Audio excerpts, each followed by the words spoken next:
SSC 26 রসায়নের আমি বলবো যে বেসিক বিল্ড আপ করার বা একদম কনসেপচুয়াল ধারণাগুলো নেয়ার জন্য প্রথম যে চ্যাপ্টারটা আমাদের সবথেকে বেশি লাগে সেটা হলো অধ্যায় 3 বা পদার্থের গঠন। সো আমাদের এসএসসি 26 এর টার্গেট 95 প্লাস এই বেসিক টু অ্যাডভান্সড যে ওয়ান শট ক্লাসটা আছে সেটাতে সবাইকে স্বাগতম জানাচ্ছি। আমি মোহাম্মদ জুনায়েদ খান রাইয়ান বর্তমানে পড়াশোনা করছি ঢাকা বিশ্ববিদ্যালয়ের applied chemistry and chemical engineering ডিপার্টমেন্টে। এখন শুরুতেই আমি একটু এই চ্যাপ্টারটা নিয়ে যদি কথা বলি তার আগে বলে নেই এই ক্লাসটা কিন্তু শুধুমাত্র 2026 সালে যারা এসএসসি দিবে ওদের জন্য করা হলেও 27, 28, 29 আমার মনে হয় সামনে আসা অনেকগুলা ব্যাচ এই ক্লাসটা করে এই পদার্থের গঠন এক ক্লাসে একদম জিরো থেকে হিরো হয়ে যেতে পারবে। ঠিক আছে, সো আমি শুরু করতেছি। পদার্থের গঠন এই অধ্যায়টায় আমি যদি এই অধ্যায়টাকে একটু ভাগ করি, প্রথমে আমাদের এই অধ্যায়টায় কি ছিল জানো? মৌলিক, যৌগিক পদার্থ। এরপর ধরো তোমার ছিল পরমাণু, অণু। এগুলো আমরা মোটামুটি ভালো করে দেখবো যে এখানে মূলত কিসের কথা বলা হচ্ছে। আচ্ছা, এরপরে আমরা যেটা দেখবো সেটা হলো এই অধ্যায় থেকে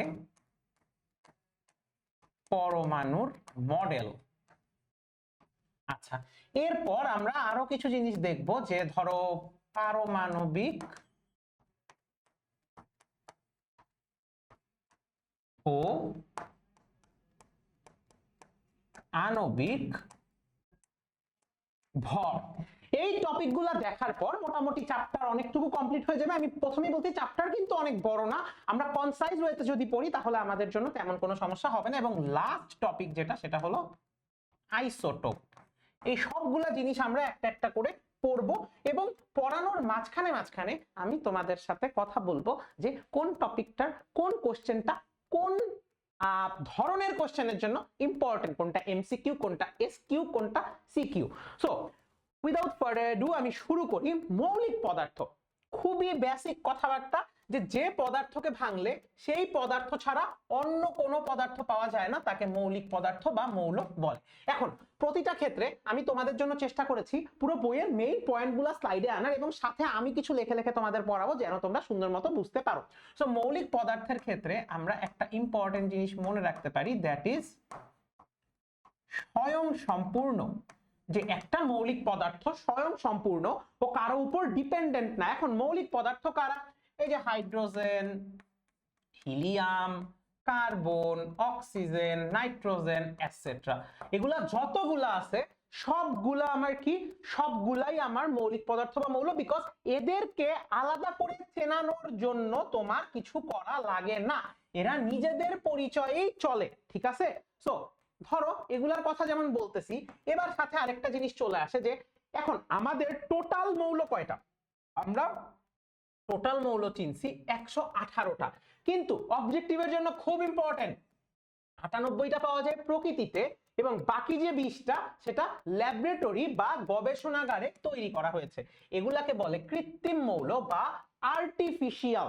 ঠিক আছে, সো কৃত্রিম মৌলগুলো হলো তোমার 20টা। সো এই যে ইনফরমেশন 118টা এটা এমসিকিউর জন্য ইম্পর্টেন্ট, এই যে 98টা এটা এমসিকিউর জন্য ইম্পর্টেন্ট। এবং মৌলিক পদার্থ এবং কৃত্রিম মৌল এগুলোর সংজ্ঞাগুলা আমাদের জ্ঞানমূলকের জন্য ইম্পর্টেন্ট।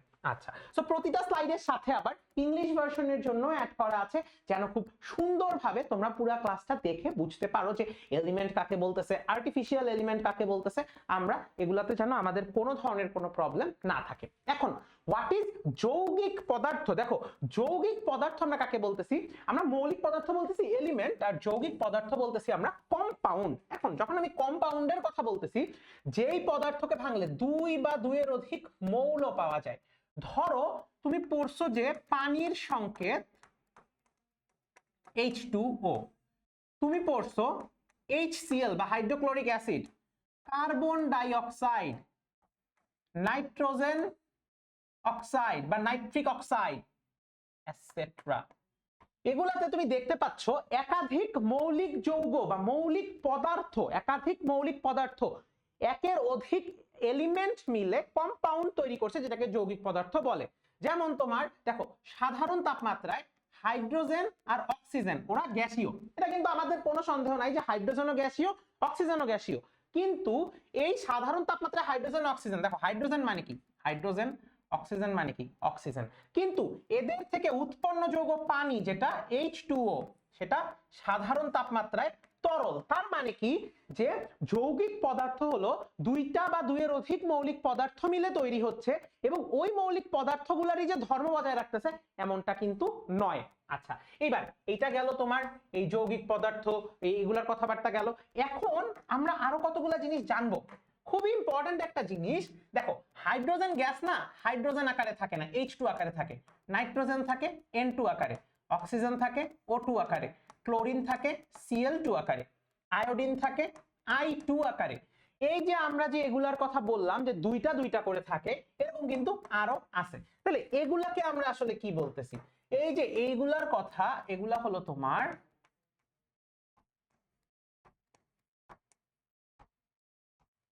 দ্বিপরমাণুক অণু। দ্বিপরমাণুক অণু মানে কি? পরমাণু মিলে তোমার তৈরি হয় অণু। পরমাণু হলো একটা পদার্থের সবচেয়ে ক্ষুদ্রতম অংশ, একাধিক পরমাণু মিলে তোমার তৈরি করে হলো অণু। সো দ্বিপরমাণুক অণু, দুইটা পরমাণু মিলে এই অণু তৈরি করতেছে। আচ্ছা, এবার তাহলে এইসব কথাবার্তা আমাদের গেল, আমরা বুঝলাম। এইবার পরমাণু আর অণুর মধ্যে পার্থক্য কি? পরমাণু থাকে একা একা অর্থাৎ সিঙ্গেল, আর অণু থাকে একাধিক পরমাণু মিলে অর্থাৎ নট সিঙ্গেল। ডাবল কিন্তু আমরা বলতে পারবো না, বিকজ ডাবলেরও বেশি কিন্তু থাকতেই পারে। আচ্ছা, এবার বেশিরভাগ গ্যাসীয় পদার্থ একা একা না থেকে দুইজন মিলে থাকে। কাদের কথা বলছি? মাত্র বললাম না, hydrogen gas, oxygen gas, nitrogen gas, chlorine gas, ওখানে হয়তো ক্লোরিন লিখি না, আয়োডিন গ্যাস এটসেট্রা, এই সবগুলো কিন্তু গ্যাসীয় আকারে থাকে এবং এরা একা একা না থেকে দুইজন মিলে মিলে থাকে। এগুলো খুবই বেসিক কথাবার্তা, এগুলো নিয়ে আমাদের কোনো সন্দেহ থাকার কথা না। এবার হোয়াট ইজ মৌলের প্রতীক, বা আমরা যেটাকে ইংলিশে বলি সিম্বল। সো হোয়াট ইজ মৌলের প্রতীক, যেটাকে আমরা বলি হলো সিম্বল। ওকে, এইবার যদি আমরা মৌলের প্রতীক বা সিম্বল নিয়ে কথা বলি, প্রথম কথা, মৌলের নামের ইংরেজি নামের প্রথম অক্ষর দিয়ে প্রতীক লেখা হয় এবং তা ইংরেজি বর্ণমালার বড় হাতের অক্ষর দিয়ে প্রকাশ করা হয়। যেমন চিন্তা করো তো, তুমি একটু উদাহরণগুলো দেখায় দেই। অক্সিজেন কি দিয়ে প্রকাশ করা হয়? ও দিয়ে প্রকাশ করা হয়। কার্বন কি দিয়ে প্রকাশ করা হয়? সি দিয়ে প্রকাশ করা হয়। নাইট্রোজেন কি দিয়ে প্রকাশ করা হয়? এন দিয়ে প্রকাশ করা হয়, এটসেট্রা। ওকে, এবার যদি দুই বা দুইয়ের অধিক মৌলের ইংরেজি নামের প্রথম অক্ষর একই হয়, তবে একটা মৌলকে প্রথম অক্ষর দেওয়া হয় এবং অন্যগুলার ক্ষেত্রে দুই অক্ষরে লেখা হয়। প্রথম অক্ষরটি ইংরেজি বর্ণমালার বড় হাতের অক্ষর এবং অন্যটা হলো ছোট হাতের অক্ষর। উদাহরণ দেখাই, তাইলেই সুন্দর মতো বুঝতে পারবা। দেখো, কার্বন এটা কি? সি না? আচ্ছা, এবার খেয়াল করো, ধরো আমার আছে ক্যালসিয়াম, একই সি দিয়ে শুরু না, ওর নাম কি সি দিয়ে শুরু হইতে পারবে? হয়ে গেল Ca।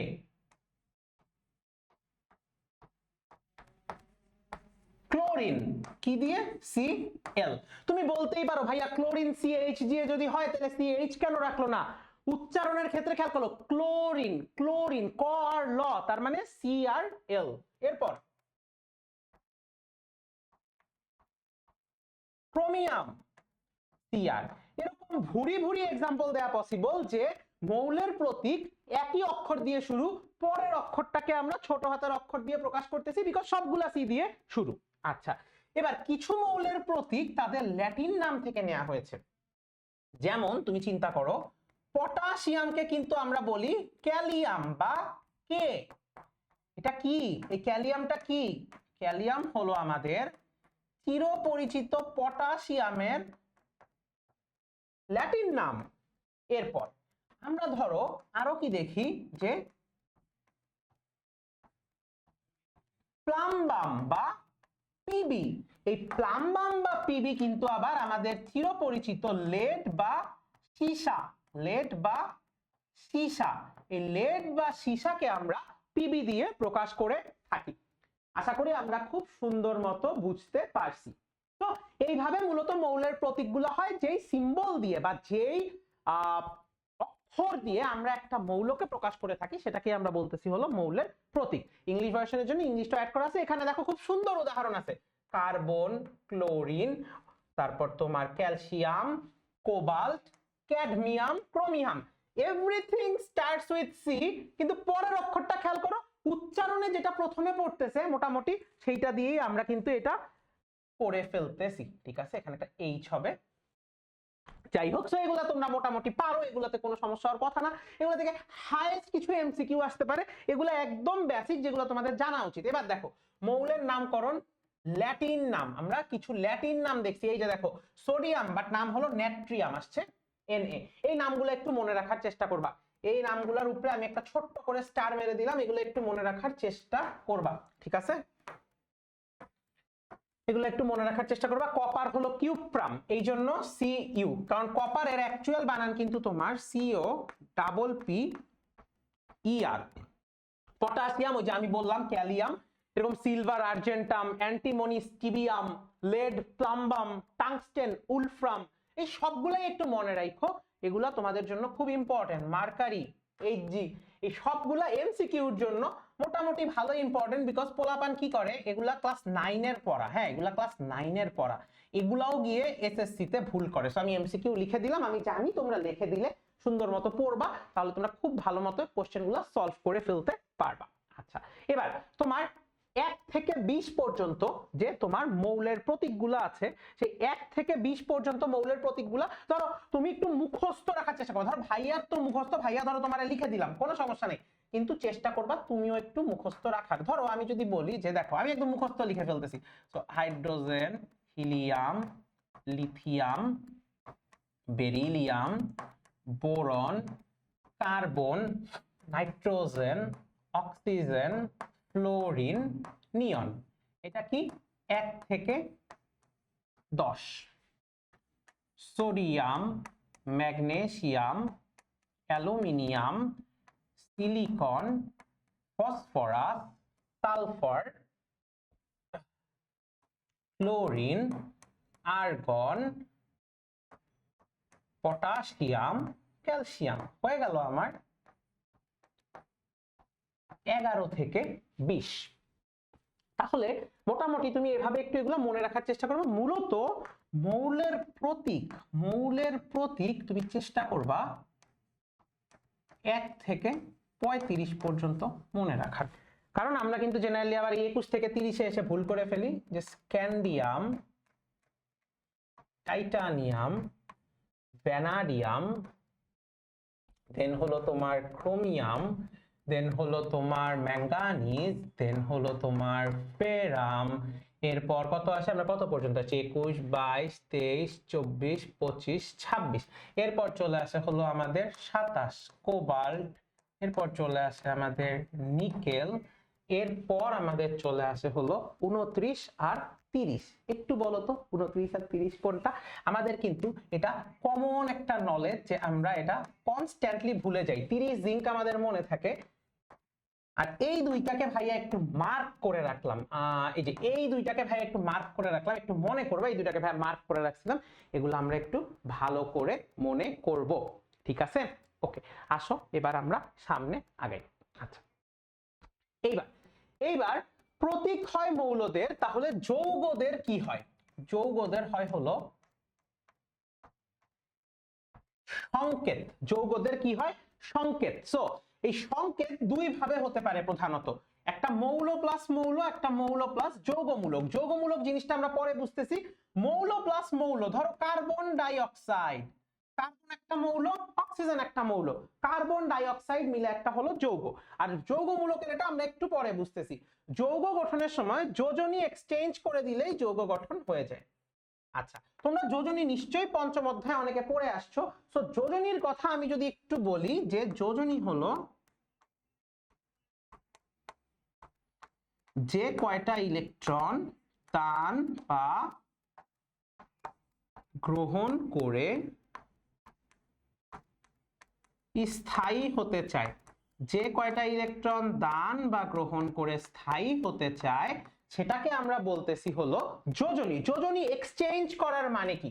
যোজনী এক্সচেঞ্জ করার মানেটা কি একটু খেয়াল করো। হাইড্রোজেন ওর যোজনী হলো 1, আর অক্সিজেন ওর যোজনী হলো 2।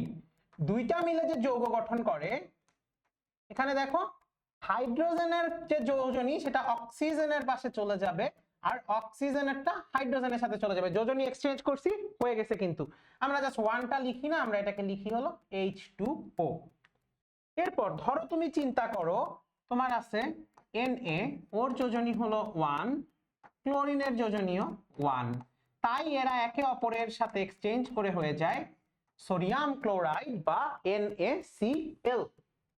এরপর এরপর ধরো তুমি চিন্তা করো, ধরো সালফারের যোজনী হলো 2, 4, 6, অনেক কিছু হতে পারে, আর ফ্লোরিনের যোজনী হলো 1।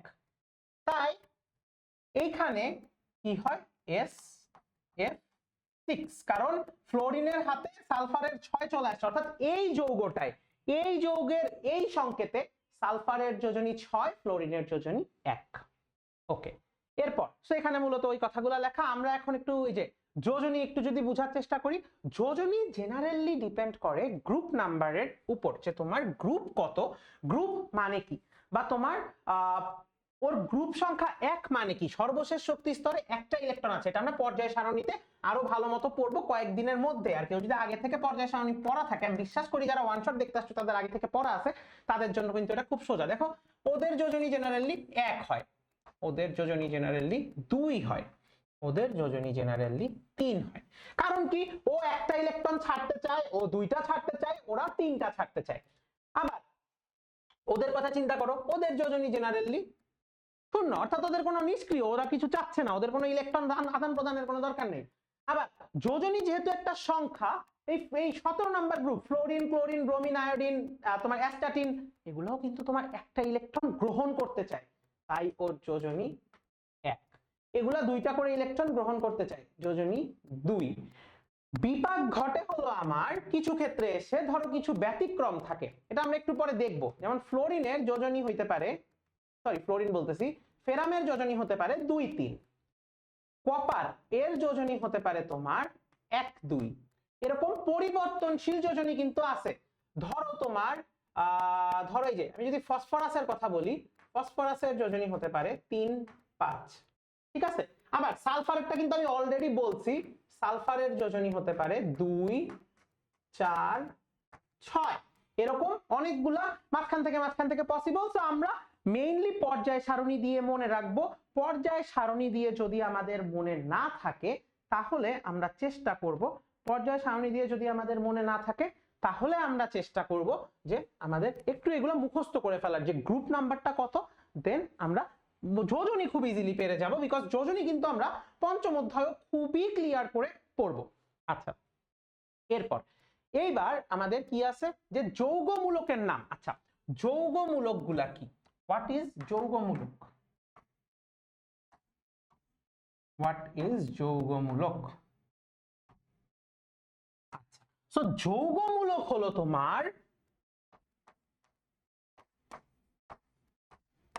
কিছু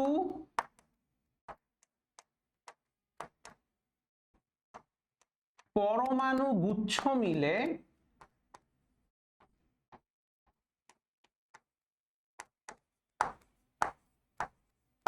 আধানযুক্ত হয়। এই কথাটা মনে রাখবা, এটাই আমার যৌগমূলক। এখন এই যে স্লাইডটা, এই স্লাইডটা বুঝি না আমি স্টুডেন্টদের, এই স্লাইডের সাথে কি সমস্যা, এটা এমসিকিউর জন্য আজীবন important.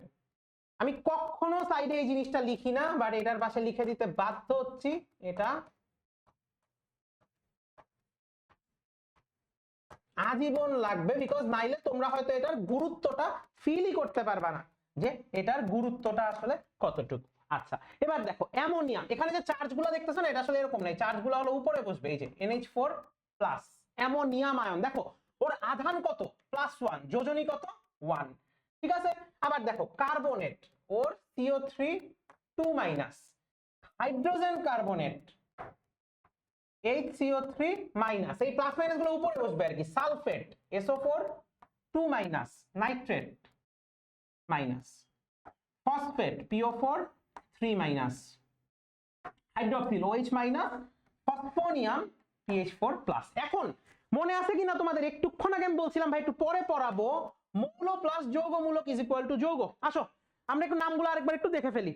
Ammonium carbonate, hydrogen carbonate, sulphate, nitrate, phosphate, hydroxide, phosphonium.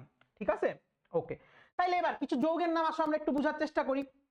দেখো আমরা একটু এগুলো মনে রাখবো, এগুলো আমাদের পরীক্ষার জন্য কাইন্ড অফ ইম্পর্টেন্ট। অ্যামোনিয়া সংকেত কি NH3, carbon die oxide CO2 এগুলো আমরা জানি, পানি H2O, hydrochloric acid HCl, phosphoric acid আমরা কি ফসফরিক অ্যাসিড পড়ছি না?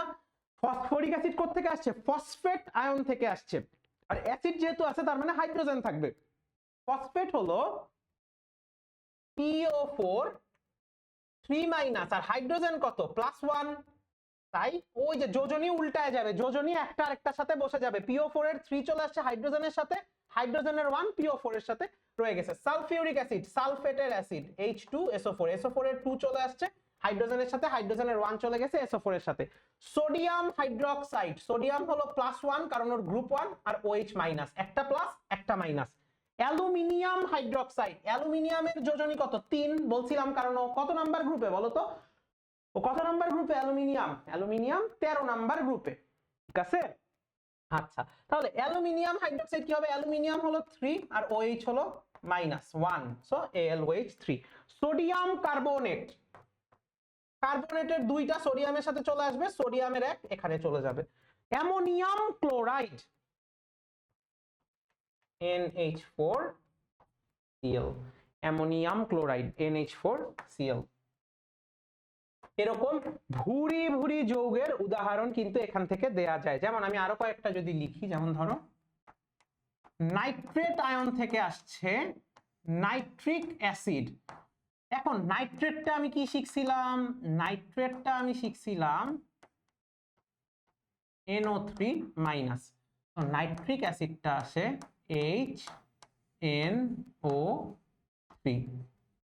HNO3, এটা হলো তোমার আসছে এই নাইট্রেট থেকে আসছে নাইট্রিক অ্যাসিড। যেমন সালফেট থেকে আসছে সালফিউরিক অ্যাসিড, ফসফেট থেকে আসছে ফসফরিক অ্যাসিড। ঠিক আছে, এরকম অসংখ্য যৌগ কিন্তু তৈরি করা পসিবল। ধরো আমি আরেকটা র্যান্ডম দেখাই। ঠিক আছে, ধরো আমি লিখলাম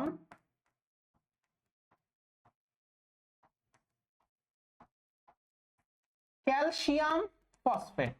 এখন ভাইয়া তুমি বুঝলেই মানে পারলেই কিন্তু হবে না, বুঝে পারতে হবে। ক্যালসিয়ামের যোজনী কত?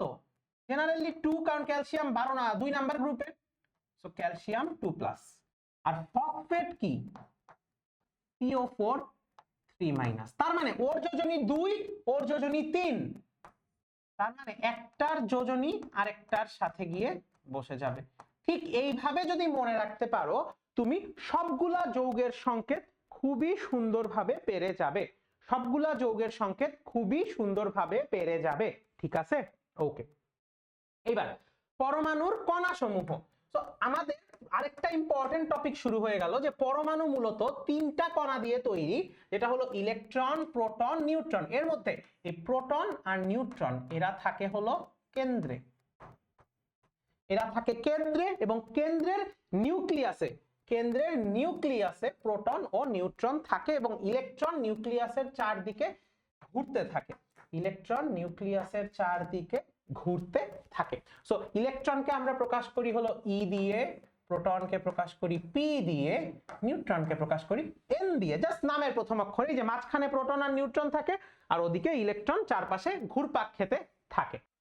এই সবটা আমাদের এমসিকিউর জন্য অনেক বেশি ইম্পর্টেন্ট, যে প্রোটন, নিউট্রন, ইলেকট্রন, যে আমরা আগেই বলছি এগুলোকে E, P আর N দিয়ে প্রকাশ করে থাকি। আচ্ছা, সো এবার আমরা একটু এদের ভর নিয়ে, একটু এদের আধান নিয়ে কথা বলবো। তো আধান নিয়ে বলি যে ইলেকট্রন জেনারেলি নেগেটিভ হয়, প্রোটন জেনারেলি পজিটিভ হয়। সো ইলেকট্রনের আপেক্ষিক আধান -1, প্রোটনের +1, আর নিউট্রনের তো আধান নাই, তাই আধান 0। নিউট্রনের প্রকৃত আধান বলো, আপেক্ষিক আধান বলো 0। আর ইলেকট্রনের আপেক্ষিক আধান আর প্রোটনের আপেক্ষিক আধানের যে ভ্যালুটা সমান, খালি প্লাস আর মাইনাস। আর এই প্রকৃত ভর হলো ইলেকট্রনের ক্ষেত্রে 9.11 × 10⁻⁻⁴ 28 গ্রাম। এই প্রোটনের ক্ষেত্রে 1.673 ইন্টু 10⁻²৪ গ্রাম। আর নিউট্রনের ক্ষেত্রে 1.675, একটু বেশি, দেখো প্রোটনের থেকে একটু বেশি, 10⁻²৪ গ্রাম। আর আপেক্ষিক ভর আমার ইলেকট্রনের 0, প্রোটনের 1, নিউট্রনের 1। আশা করি এইটা তোমরা পারবা, এখান থেকে এমসিকিউ আসে, এই ভ্যালুগুলো জাস্ট একটু মনে রাখবা, তাইলেই কিন্তু হয়ে যাবে। সংখ্যা 11, তাইলে ওর প্রোটন নাম্বার বা প্রোটন সংখ্যাও তোমার 11। ঠিক আছে, ধরো আমি বলতেছি ক্যালসিয়াম 20, ওরও কিন্তু তাহলে প্রোটন সংখ্যা 20। ঠিক আছে, সো এই টাইপের জিনিসগুলা তোমরা একটু মনে রাখবা, যে পারমাণবিক সংখ্যা বলতেছি আমরা প্রোটন সংখ্যাকে। ঠিক আছে, আচ্ছা এবার খুব ইম্পর্টেন্ট জিনিস, আচ্ছা আরেকটা জিনিস, পারমাণবিক সংখ্যাকে কিন্তু তোমার জেড দিয়ে প্রকাশ করা হয়। Z, A B C D F G H এর শেষে যে জেড আছে সেই জেড দিয়ে প্রকাশ করা হয়। কোন পরমাণুতে উপস্থিত প্রোটন ও নিউট্রন সংখ্যার যোগফলকে বলা হয় তার ভর সংখ্যা। আচ্ছা, এখন তার মানে প্রোটন আর নিউট্রনের সংখ্যাকে যোগফলকে বলা হয় ভর সংখ্যা। আচ্ছা, ভর সংখ্যাকে আবার প্রকাশ করা হয় এ দিয়ে, খুব ভালো কথা। আচ্ছা, এখন তাহলে ইলেকট্রনও তো পরমাণুতেই অবস্থিত, কিন্তু ইলেকট্রন কেন ভর সংখ্যার হিসাবে আসে না? কারণ ইলেকট্রন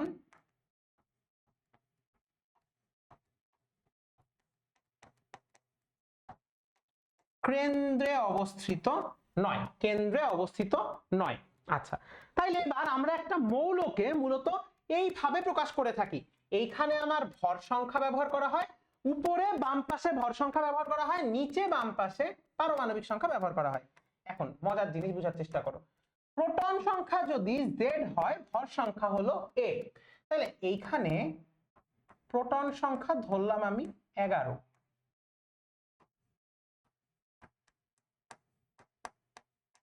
ভর সংখ্যা ধরলাম আমি 23।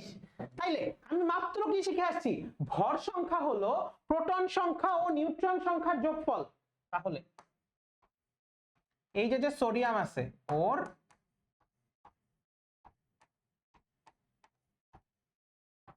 নিউট্রন সংখ্যাটা কত হবে? 23 মাইনাস ওর প্রোটন সংখ্যা অর্থাৎ 11, ওর প্রোটন সংখ্যাটা হবে, সরি ওর নিউট্রন সংখ্যাটা হবে 12। তাহলে ওর নিউট্রন সংখ্যা 12 কিভাবে হইলো? ভর সংখ্যা মাইনাস প্রোটন সংখ্যা, বিকজ প্রোটন সংখ্যা প্লাস নিউট্রন সংখ্যা ইজ ইকুয়াল টু ভর সংখ্যা। এটা যদি মনে রাখতে পারো তাহলে জীবন দেখবা অনেক সুন্দর।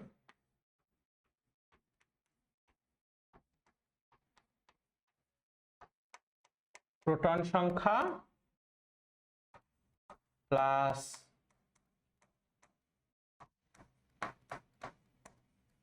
নিউট্রন সংখ্যা ইজ ইকুয়াল টু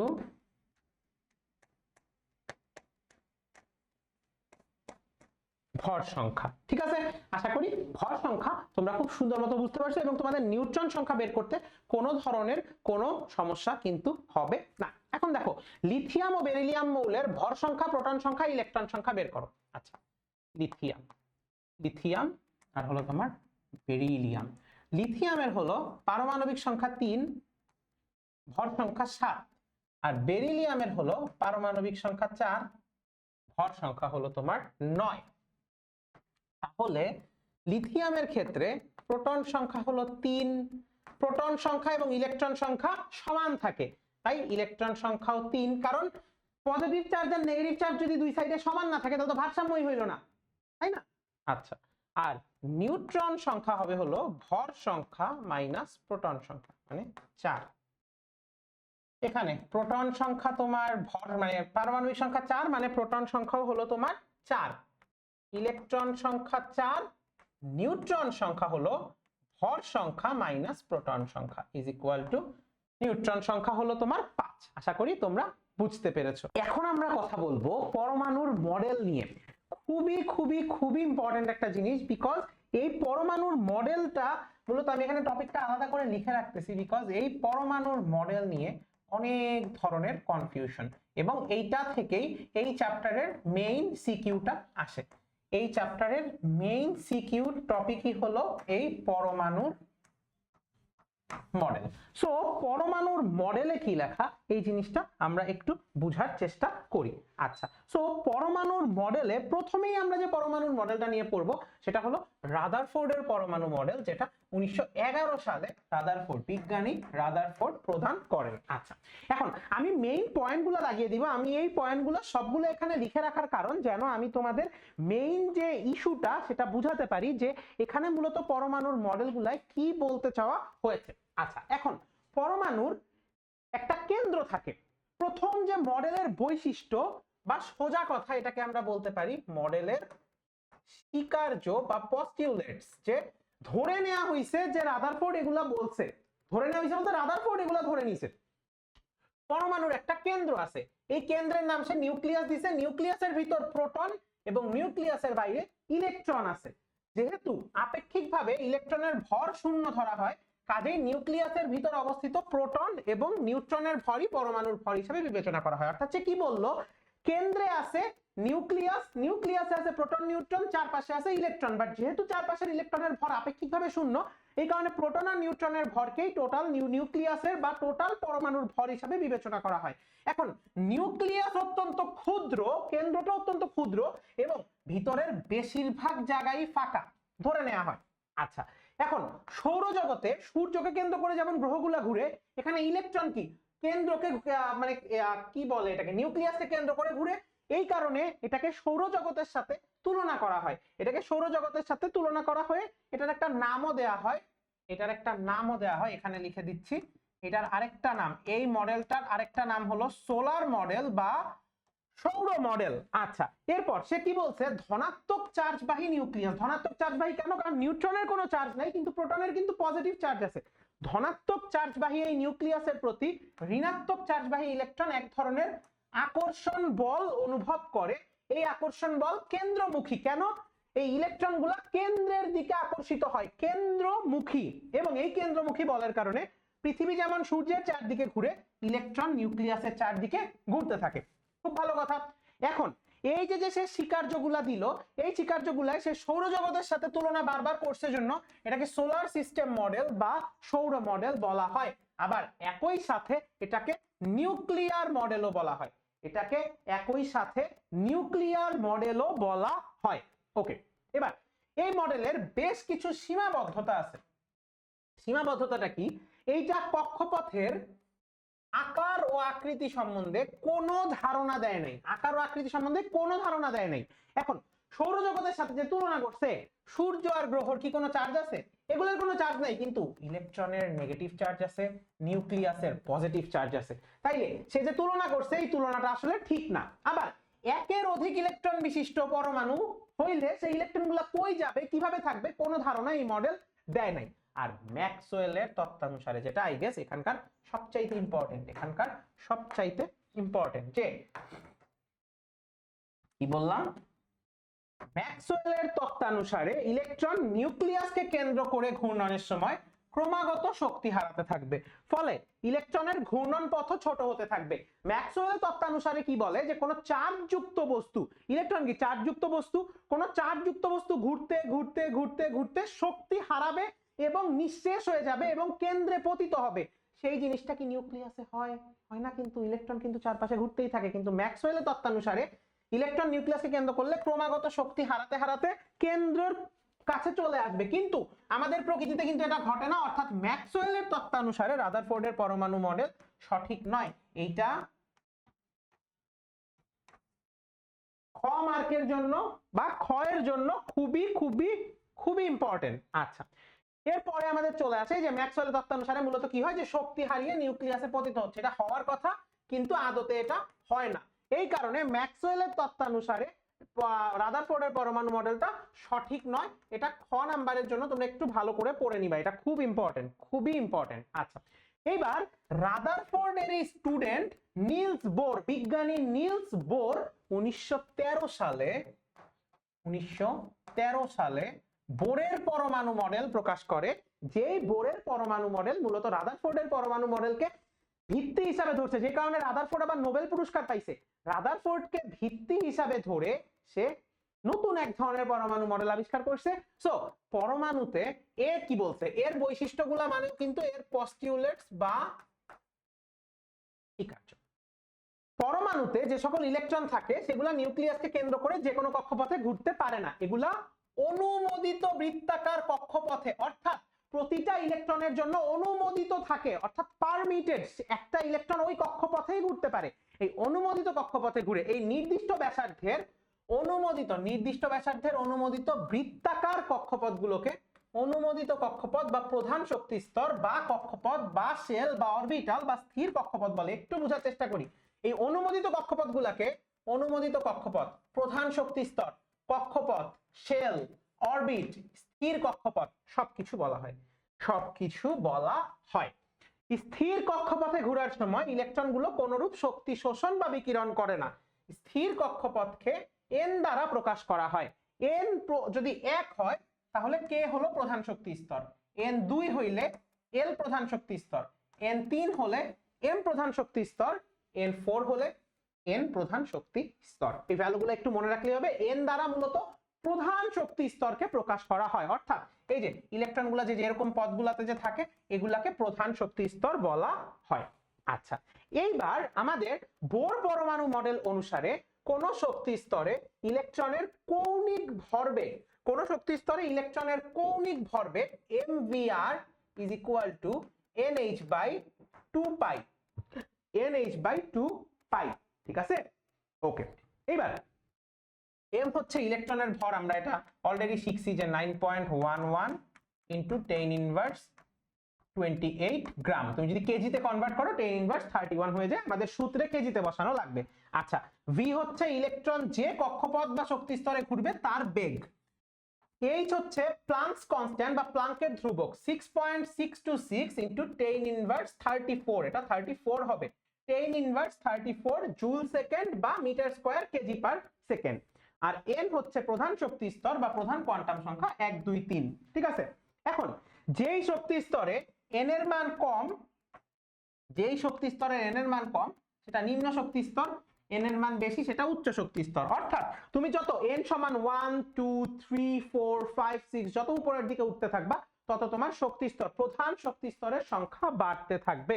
ঠিক আছে, আশা করি বুঝতে পারছি। এইবার একটু ইম্পর্টেন্ট কথায় চলে আসি যে কোন প্রধান শক্তি স্তরে ইলেকট্রন ঘোরার সময় ইলেকট্রন শক্তি শোষিত বা বিকিরিত হয়। আমরা কি বলতেছি, নিম্ন শক্তি স্তর মানে কি, শক্তি কম, তার মানে যত নিচে শক্তি স্তরের শক্তি তত কম, যত উপরে শক্তি স্তরের শক্তি তত বেশি। এখন যখন আমার শক্তিটা কম, যত আমি উপরের দিকে উঠতে থাকবো শক্তির পরিমাণ তত বাড়তে থাকবে। শক্তির পরিমাণ বাড়া মানে কি, আমি শক্তি দিব, শক্তি শোষিত হবে, উপরের শক্তি স্তরে যাবে। এখন বিকিরণ কি তাহলে, এই কথাটার মানে কি, যে শোষিত তো বুঝলাম ভাইয়া, বিকিরিত কি, এমিশন। শক্তি যখন উপরের শক্তি স্তর থেকে নিচের শক্তি স্তরে নামতে থাকবে শক্তি কমতে থাকবে। এই যে শক্তির পার্থক্য, এই শক্তিটা বিকিরিত হবে, শক্তিটা বের হয়ে যাবে।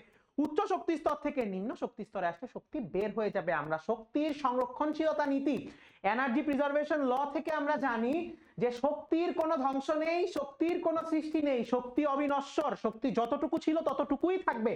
ওই শক্তিটা কই যাবে, ওই যে শক্তিটা আছে ওই শক্তিটা বিকিরিত হয়ে আলো আকারে বের হয়। এখন এই যে আলোক শক্তি আকারে বের হয় সেটা যদি আমাদের দৃশ্যমান শক্তির মধ্যে হয় তাইলে আমরা দেখতে পারি আমাদের দৃশ্যমান, আমরা 380 থেকে 780 ন্যানোমিটার তরঙ্গ দৈর্ঘ্যের আলোক রশ্মিকে দেখতে পারি। ঠিক আছে, আচ্ছা এইবার একটু বোঝার চেষ্টা করো যে এই যে শোষিত বা বিকিরিত শক্তির পরিমাণ, এর নাম h মিউ বা hc বাই ল্যামডা। এইখানে c হচ্ছে আলোর বেগ 3 × 10⁸ মিটার পার সেকেন্ড, v হচ্ছে শোষিত বা বিকিরিত শক্তির কম্পাঙ্ক সেকেন্ড পার সেকেন্ড বা হার যেটার একক, আর ল্যামডা হচ্ছে শোষিত বা বিকিরিত শক্তির তরঙ্গ দৈর্ঘ্য যেটার একক হলো মিটার। ঠিকই তো আছে, একক হলো মিটার। আশা করি সবাই সুন্দর মতো বুঝতে পারছি। ঠিক আছে, ওকে। এবার তো এখানে মূলত এই কথাগুলাই বলা। সো তোমরা একটু খেয়াল রাখবা, এই ফর্মুলাটা কিন্তু মূলত এনার্জির ফর্মুলা, যে E is equal to h nu, h nu is equal to hc by lambda। আমাদের কিন্তু এটা দিয়ে অঙ্ক করা লাগতেই পারে। এখন পরমাণু যে ইলেকট্রন উচ্চ শক্তি স্তর থেকে নিম্ন শক্তি স্তরে যাবার সময় যে আলো বিকিরণ করে, তাকে প্রিজমের মধ্য দিয়ে প্রবেশ করালে পারমাণবিক বর্ণালী সৃষ্টি হয়। বর্ণালী কেন সৃষ্টি হয়, এটা সৃষ্টিতে কিসের ভূমিকা থাকে? বর্ণালী সৃষ্টি হয় শক্তির পার্থক্যের কারণে। ওই যে এক্সট্রা শক্তিটা বিকিরিত হয়, সেটা আলোক শক্তি আকারে নির্গত হয়। ওই আলোক শক্তিটা আবার ক্ষুদ্র ক্ষুদ্র অংশে বিভক্ত হয়ে যায়, যেটাকে আমরা বর্ণালী বা স্পেকট্রাম নামে চিনে থাকি। যেমন আমরা বিবগিওর বা বেনি আসহ কলা, বেগুনি, নীল, আসমানি, সবুজ, হলুদ, লাল, কমলা, কমলা লাল, এই যে এগুলো আমরা পড়ে থাকি, এগুলা কিন্তু আমরা মূলত এই স্পেকট্রামের কথাই বলে থাকি। এই যে বললাম যে আমরা 380 থেকে 780 ন্যানোমিটার, ওইটা কোত্থেকে বললাম? আমাদের দৃশ্যমান আলোক শক্তির যে তরঙ্গ দৈর্ঘ্য, সেটার কথাই কিন্তু আমি বললাম। আচ্ছা, এবার বোরের পরমাণু মডেলের সাফল্য।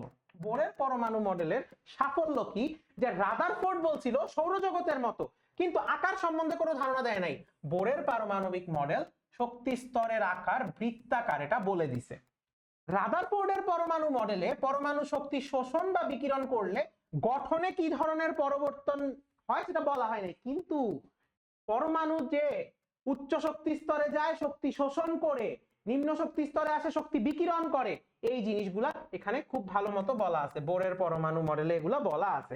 রাদারফোর্ডের পরমাণু মডেল অনুসারে পারমাণবিক বর্ণালী ব্যাখ্যা করা যায় না, কিন্তু বোরের পরমাণু মডেলে এক ইলেকট্রন বিশিষ্ট হাইড্রোজেনের বর্ণালী ব্যাখ্যা করা যায়। কিন্তু সীমাবদ্ধতাও কিন্তু সাথে সাথে চলে আসে। এক ইলেকট্রন বিশিষ্ট হাইড্রোজেনের পারমাণবিক বর্ণালী যেহেতু ব্যাখ্যা করা যায়, তাইলে একের অধিক, এই যে একাধিক ইলেকট্রন বিশিষ্ট পরমাণুর বর্ণালী ব্যাখ্যা করতে পারে না।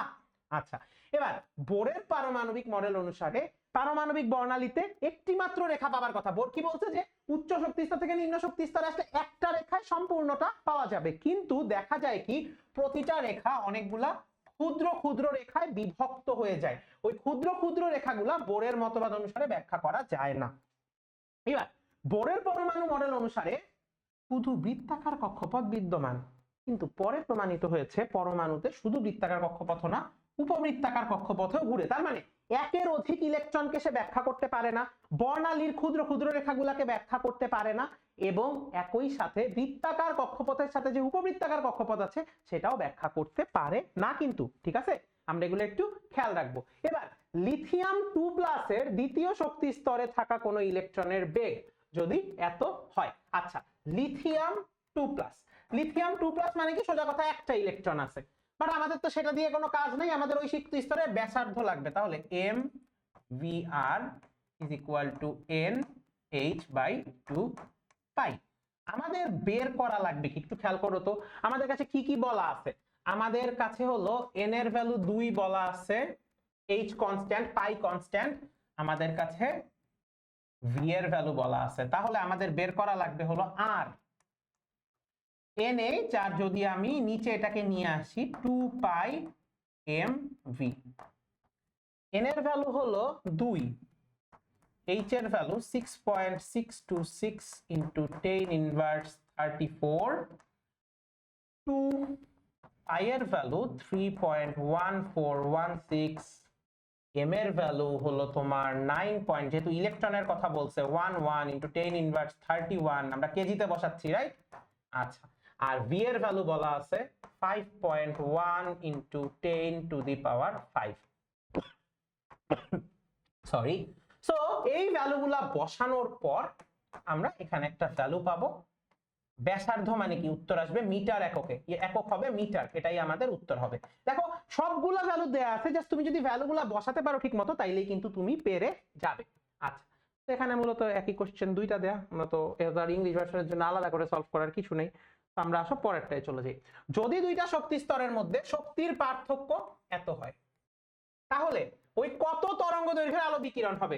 উচ্চ শক্তি স্তর থেকে নিম্ন শক্তিতে আসলে কত তরঙ্গ দৈর্ঘ্যের আলো বিকিরণ হবে? If the energy difference between two energy levels is এত, তাহলে what will be the wavelength of the light radiated when transitioning from the higher energy level to the lower energy। আচ্ছা একটা জিনিস তোমাদের একটু বলি, এই সূত্রটা কিন্তু আসলে দেখতে এরকম, del E is equal to h nu is equal to hc by lambda। এই del E টাই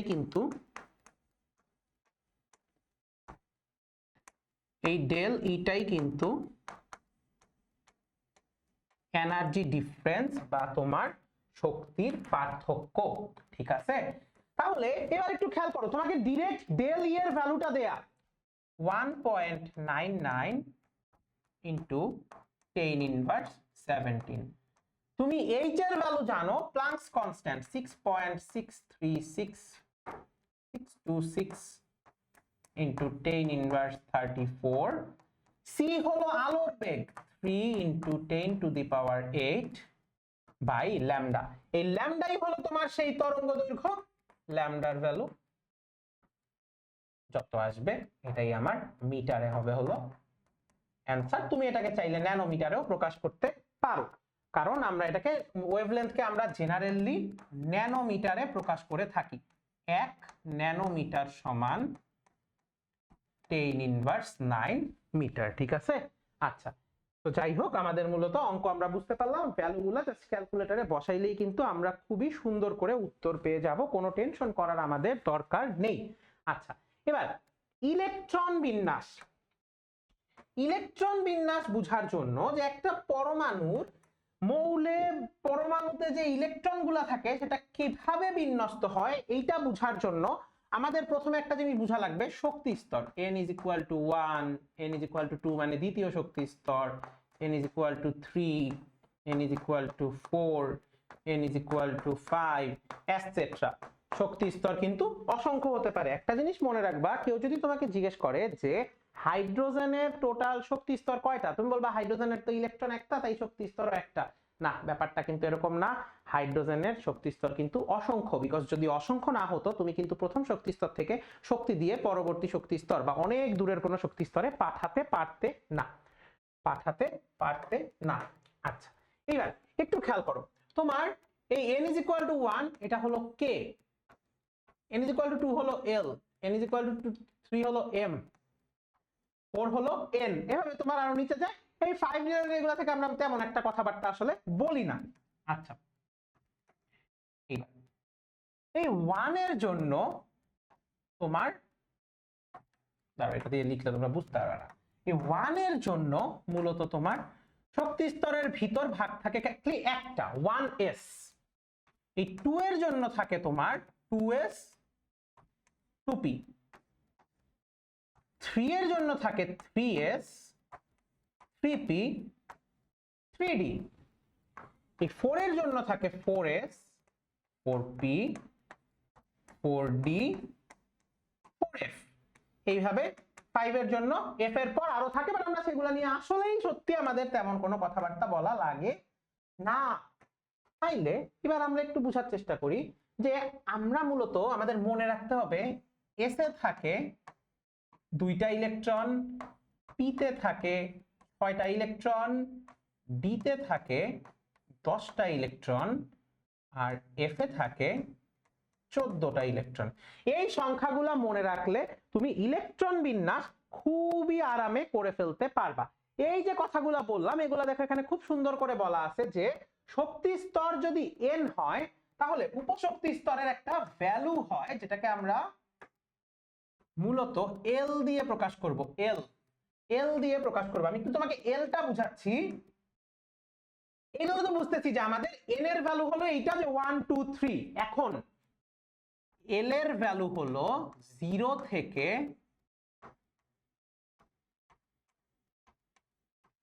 n-1 পর্যন্ত। এইটাকে কি বলে জানো? মজার ব্যাপার শিখাই। এইটাকে বলে হলো তোমার, এই nটাকে বলে হলো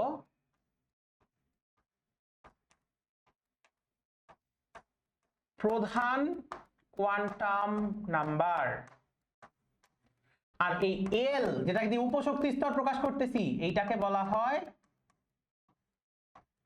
সহকারী কোয়ান্টাম নাম্বার। এটার আইডিয়াটা আমরা কোত্থেকে পাইছি? এটা আমরা বোরের পরমাণু মডেলের থেকে এই আইডিয়াটা পাইছি, ঠিক আছে? আচ্ছা, এখন এই যে প্রধান কোয়ান্টাম নাম্বার আর সহকারী কোয়ান্টাম নাম্বারের কথা আমরা বললাম, তাইলে n এর ভ্যালু যদি 1 হয় l এর ভ্যালু কত হবে বলো তো? l এর ভ্যালু কত হবে? l এর ভ্যালু হবে হলো 0 থেকে n - 1। n - 1 মানে কি 0 থেকে 0, তার মানে l এর ভ্যালু একটাই 0। n = যদি 2 হয় l এর ভ্যালু হবে 0 থেকে 2 - 1 মানে 1 পর্যন্ত। n এর ভ্যালু যদি 3 হয় l এর ভ্যালু হবে 0 থেকে 2 পর্যন্ত। এখন মজার ব্যাপার হলো l এর ভ্যালু 0 মানে হলো s উপশক্তি স্তর, l এর ভ্যালু 1 মানে হলো p উপশক্তি স্তর, l এর ভ্যালু 2 মানে হলো d উপশক্তি স্তর। এইবার দেখো মিলায়ে 1s 2s 2p 3s 3p 3d কি সুন্দর করে মিলে গেল। তো এবার দেখো একের জন্য 0, 0 মানে কি? 0 মানেই হলো তোমার s, 0 মানেই হলো তোমার s, তাইলে 1s, 1s এ কয়টা ইলেকট্রন থাকবে? 1s এ থাকবে তোমার টোটাল 2টা ইলেকট্রন। এবং এই ফর্মুলাটা খুব ইম্পর্টেন্ট যে একটা অরবিটালে মোট ইলেকট্রন সংখ্যা 2 × 2l + 1, তাহলে 2 × 2l + 1, তাইলে s এর জন্য চিন্তা করো 2 × 2l, l এর ভ্যালু 0 + 1 মানে 2, এই জন্য s এ থাকতে পারে 2টা ইলেকট্রন। p এর কথা চিন্তা করো 2 × l এর ভ্যালু 1, 2 × 1 + 1 মানে 3, এই জন্য p তে থাকতে পারে টোটাল 6টা। d তে চিন্তা করো 2 × d এর জন্য l এর ভ্যালু 2, 2 × 2 + 1 4 + 1 5, 2 × 5 হলো 10, এই জন্য s এ থাকতে পারে 2টা, p তে থাকতে পারে 6টা, d তে থাকতে পারে 10টা।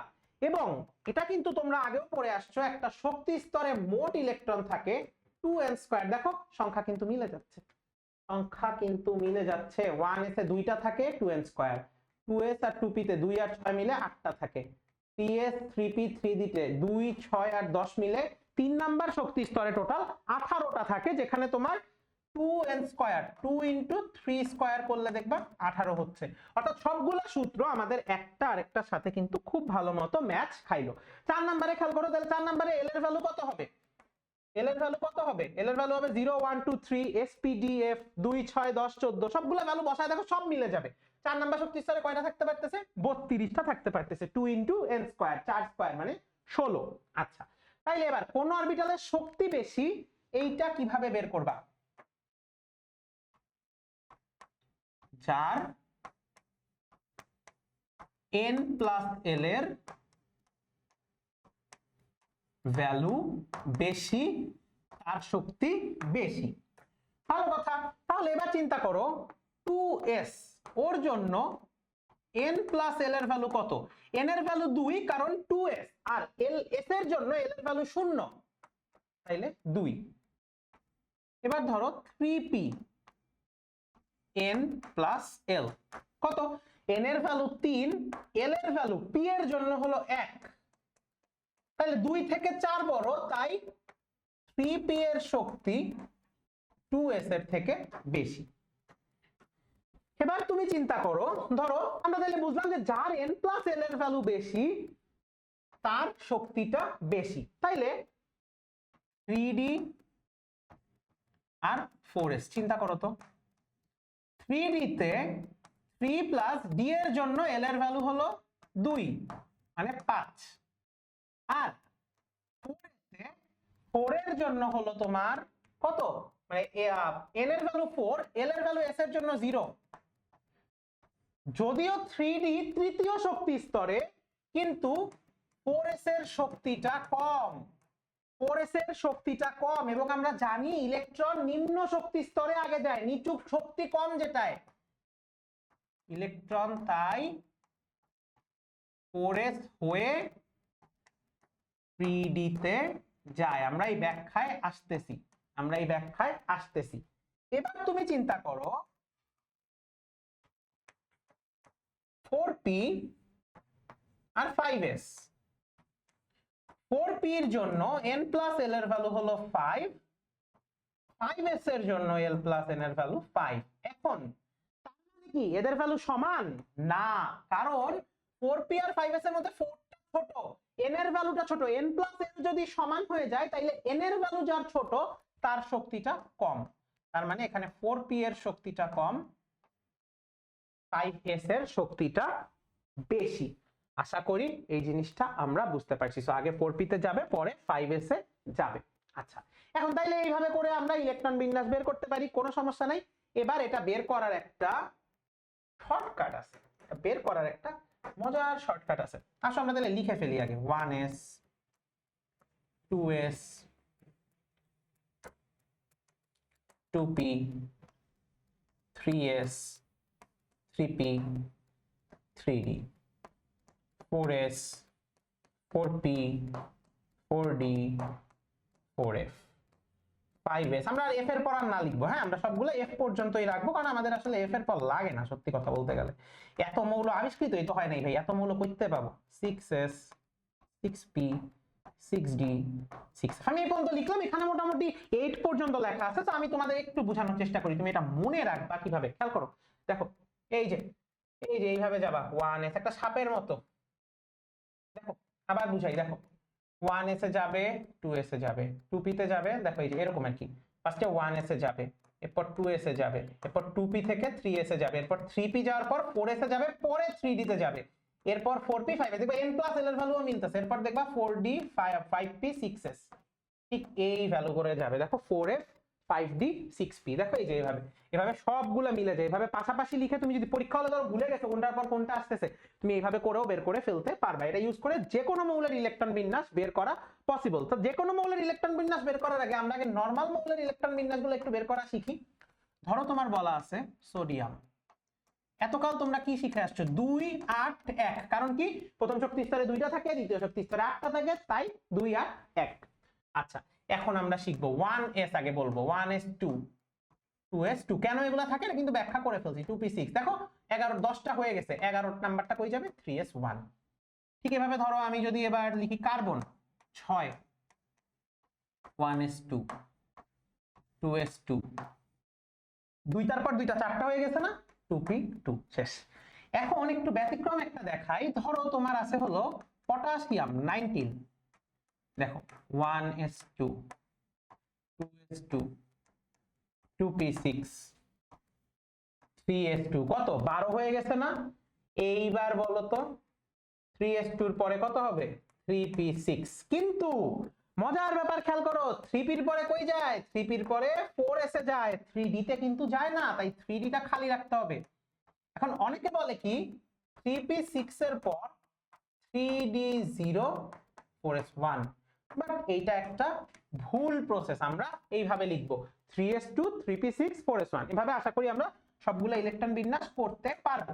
এখন ওই যে আমরা যে মাত্র যে নিয়ম শিখাইলাম না, ওই যে অ্যারো অ্যারো এভাবে দিয়ে যে কোনো মৌলের ইলেকট্রন বিন্যাস এভাবে বের করতে পারবা। দেখো তুমি নরমালি একটু চিন্তা করো, ধরো এই যে 80 56 এগুলো যে লিখছি, যদিও এগুলো অনেক কঠিন, কঠিন বলতে এগুলো অনেক বড়, এত বড় আমাদের দরকার নাই, বাট চাইলে আমরা কিন্তু লিখতে পারবো। দেখো আমি যদি এখানে ছোট করে একটু জিনিসটা আবার লিখি 1s 2s 2p 3s 3p 3d 4s 4p 4d 4f। এভাবে করে আমার ডট ডট দিয়ে যাবে, এভাবে তুমি করতে পারবে। এখন এখানে আরেকটা টেকনিক আছে, সেটা হলো এই টেকনিকটাও আমরা ইউজ করতে পারি। সেটা হলো যে আমরা ইলেকট্রন বিন্যাস করার নিষ্ক্রিয় গ্যাসগুলোকে ব্যবহার করতে পারি। যেমন আর্গন, ক্রিপ্টন, জেনন, রেডন, এই 4 জনের পারমাণবিক সংখ্যা যদি মনে থাকে, যেই মৌলেরই ইলেকট্রন বিন্যাস করা হয় না কেন, আমরা ঠিক আগের নিষ্ক্রিয় গ্যাসটাকে চুজ করব। যেমন যথাক্রমে 4s 5s 6s 7s লিখবো, যদি আর কি এদের পর পর কিছু আসে। এরপর f d p s এইভাবে লিখবো। f হবে s এর থেকে 2 কম, dps এর মান 1 করে বাড়তে থাকবে। আমি তোমাকে একটা উদাহরণ দেখাই, তাইলেই তুমি খুব ভালো মতো বুঝতে পারবা। ধরো আমি এই যে এইটা দেখাই, দেখো আর্গনের পর, এটা বড় হাতের হবে, আর্গনের পর এই 4s লিখে ফেলছি। এখন 4s এর পর কিন্তু fdps লিখতে বলছি, একটু বোঝানোর চেষ্টা করি। ধরো আমার এমন কোন মৌল দিছে যেখানে তোমার আর্গনের পর আমার 18 এর পর কিছু একটা লেখা লাগবে। এখন আমরা জানি আর্গনের পর 4s বসবে, কারণ ক্রিপ্টনের পর 5s, জেননের পর 6s, রেডনের পর 7s, সো আর্গনের পর 4s। এখন এই যে আমার 4s হইলো, 4s এর পর তোমাকে কি লিখতে বলছে একটু খেয়াল করো তো, fdps। আসলে লিখে ফেলি fdps। এখন এইখানে f এর ভ্যালু কি হবে? f এর ভ্যালু হবে হলো তোমার এই এই এস এর থেকে, এস এর সাথে যেটা আছে ওটা থেকে 2 কম মানে 2f। আচ্ছা, এইবার এরপর কি হবে, এক করে বাড়তে থাকবে 3d 4p 5s। এখন দেখো তুমি বলতে পারো ভাইয়া 2f বলে তো কিছু নাই, 2f বলে কিছু নাই মানে এটা বাদ যাবে, এই সিরিয়াল আগায় যাবে। ধরো তুমি বলতে পারো ভাই 3f বলে কিছু নাই, 3f বাদ যাবে, 2f বাদ যাবে, এভাবে করতে পারবা। তাইলে তুমি এই যে এই কয়টা এগুলো করে ফেলতে পারবা না, যদিও এগুলো পরীক্ষায় তেমন একটা লাগে না তোমাদের এইচএসসি লেভেলে, বাট তোমরা এটা এইচডব্লিউ করবা, তোমরা এটা এইচডব্লিউ করবা, তাইলে এটা সুন্দর মতো তোমাদের প্র্যাকটিস হয়ে যাবে, ঠিক আছে। আর এই চারটার পারমাণবিক সংখ্যাটা একটু মনে রাখবা, যে আর্গনের হলো 18, ক্রিপ্টনের 36, জেননের 54, রেডনের 86, এটা মনে রাখলেই হয়ে যাবে, ঠিক আছে। এই যে দেখো এখানে সুন্দর মতো ব্যাখ্যা লেখা আছে, ওই দেখো যেগুলো মাঝখানে মাঝখানে নাই, ওই 2f 3f ওগুলো কিন্তু বাদ চলে গেছে। ভাইবো না যে ভাইয়া ব্লাফ মারতেছি, এগুলা দিয়ে কিন্তু এটা কিন্তু একটা খুব নাইস একটা শর্টকাট, যেটা দিয়ে আমরা ইলেকট্রন বিন্যাস খুব সুন্দর করে বের করতে পারবো। আচ্ছা, এইবার ইলেকট্রন বিন্যাসের একটু ব্যতিক্রম আছে। লজিক্যালি কপারটা কিরকম হওয়া উচিত, 1s2 2s2 2p6 3s2 29 না, 3p6 3d তো আগে যাবে না, আগে যাবে 4s2 3d 9, এমন হওয়ার কথা ছিল। আর ক্রোমিয়ামের হওয়ার কথা ছিল 1s2 2s2 2p6 3s2, 20 হয়ে গেছে। ক্রোমিয়ামের কত 24 না, আচ্ছা তাইলে কত তোমার 1s2 2s2 2p6 3s2 3p6 তোমারও 20 বলতেছিলাম দৌড়, এই জন্যই তো 10 2 12 18, এবার 18 2 20 আর 4, নরমালি এরকম হওয়ার কথা, কিন্তু কিন্তু মজার ব্যাপার হলো এখানে এটা হয় না, মানে 3d10 না হয়ে 3d9 না হয়ে 3d10 4s1 হয়ে যায়, এখানে 3d5 4s1 হয়ে যায়। একটু বোঝার চেষ্টা করি কেন এই ব্যতিক্রমগুলা। আমরা জেনারেলি জানি s অরবিটাল বা সাব অরবিটালে 2টা থাকতে পারে ইলেকট্রন, p তে থাকতে পারে 6টা, d তে থাকতে পারে 10টা, f এ থাকতে পারে 14টা। এখন এখানে মজার ব্যাপার হলো যখন আমরা এটা নিয়ে কথা বলি, আমরা কিন্তু জানি যে s এ 2টা ইলেকট্রন থাকতে পারে। এখন যখন আমরাও এটা জানি যে s এ যদি 2টা ইলেকট্রন থাকে তার মানে s সাব অরবিটাল পূর্ণ, p তে 6টা থাকলে p পূর্ণ, d তে 10টা থাকলে d পূর্ণ, f এ 14টা থাকলে f পূর্ণ। এখন এখানে s এর ক্ষেত্রে বা p এর ক্ষেত্রে বা d এর ক্ষেত্রে এরা যদি পূর্ণ বা অর্ধপূর্ণ হয়, অর্থাৎ ফুল ফিল্ড বা হাফ ফিল্ড হলে এক্সট্রা স্টেবল হয়, অধিক স্থায়ী হয়। এই কারণে একটু খেয়াল করো, যখন এখানে 3d9 4s2 হলো, ও প্রেফার করলো কি 3d9 না হয়ে d10টা ধরা, তাহলে ডিও পূর্ণ হয় এসও অর্ধপূর্ণ হয়। এইভাবে এখানে d4 হওয়ার থেকে d অর্ধপূর্ণ এবং s অর্ধপূর্ণ, দুইটাই অর্ধপূর্ণ হওয়া প্রেফার করতেছে, এই কারণে 4 না হয়ে এটা 5 হয়ে গেছে।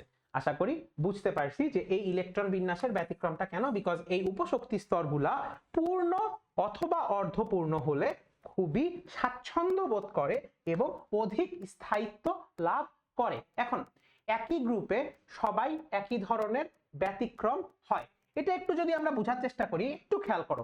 একই গ্রুপের মধ্যে ধরো মলিবডেনাম আমি বলতেছি 42 আর আমার অরাম বা গোল্ড 79, দেখো দুইটার ক্ষেত্রেই আমার এই যে এই 6s1 4f14 আর 5s1 45, এটা জাস্ট তোমাদের বোঝানোর জন্য যে একই গ্রুপে থাকা অবস্থিত মৌলগুলোর ক্ষেত্রে, অর্থাৎ যে কয়টা মৌলরই এই যে এরকম সিচুয়েশন আসবে যে আধা আধা থাকতে পারবে, তারা আধা আধা থাকাটাই প্রেফার করবে। এখানে মূলত এই কথাটাই বলা যে একই গ্রুপে একই ধরনের ব্যতিক্রম হয়।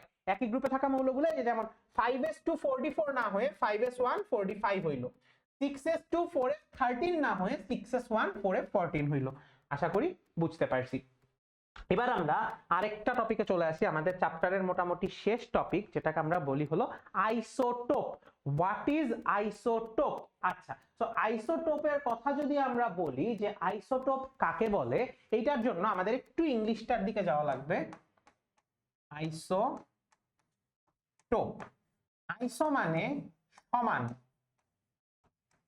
আর টোপ ফর প্রোটন। দুইটা মৌলের প্রোটন সংখ্যা যদি সমান হয় তাহলে তাদেরকে পরস্পরের আইসোটোপ বলে। এখন তুমি বলতে পারো ভাইয়া পারমাণবিক সংখ্যা তো সবগুলার একটা করে, তাইলে আবার প্রোটন সংখ্যা ভিন্ন কিভাবে হয়? তাহলে সবাই আইসোটোপ, মানে কেউই কারো আইসোটোপ হওয়ার কথা না, তাই না? আচ্ছা, তাইলে যে সকল পরমাণুর প্রোটন সংখ্যা সমান কিন্তু ভর সংখ্যা ও নিউট্রন সংখ্যা ভিন্ন, তাদেরকে আমরা একে অপরের mutually they are isotope to each other. যেমন কার্বন 12, কার্বন 13, কার্বন 14। একটু খেয়াল করি, কার্বন 12 তে প্রোটন সংখ্যা 6, নিউট্রন সংখ্যা হলো 12 - 6, কারণ কি ওই যে ভর সংখ্যা মাইনাস প্রোটন সংখ্যা 6। কার্বন 13 তে প্রোটন সংখ্যা 6, নিউট্রন সংখ্যা 13 - 6 হলো 7। কার্বন 14 তে প্রোটন সংখ্যা 6, নিউট্রন সংখ্যা 14 - 6 হলো 8। তাহলে কার্বন 12, কার্বন 13, কার্বন 14 এরা পরস্পরের আইসোটোপ, এবং এরা যে পরস্পরের আইসোটোপ এটার কারণ কি? এদের সবার প্রোটন সংখ্যা সমান। এখানে কিছু ইম্পর্টেন্ট এমসিকিউ আছে, যে এই যে এই দুইটা, যে হাইড্রোজেনের টোটাল 7টা আইসোটোপ আছে, এর মধ্যে 3টা প্রকৃতিতে পাওয়া যায়। নামগুলো একটু মনে রাখতে হবে, প্রোটিয়াম, ডিউটেরিয়াম, ট্রিটিয়াম।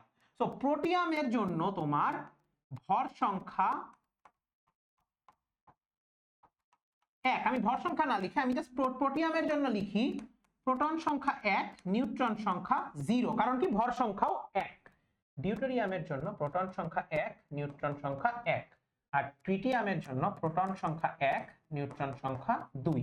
তাইলেই আমার মোটামুটি হয়ে যাচ্ছে। Isotone, what is isotone? দেখো আইসোটোপ যদি পি ফর প্রোটন হয় তাহলে আইসোটোন, আইসো মানে তো সমান, tone N for neutron, N for neutron সমান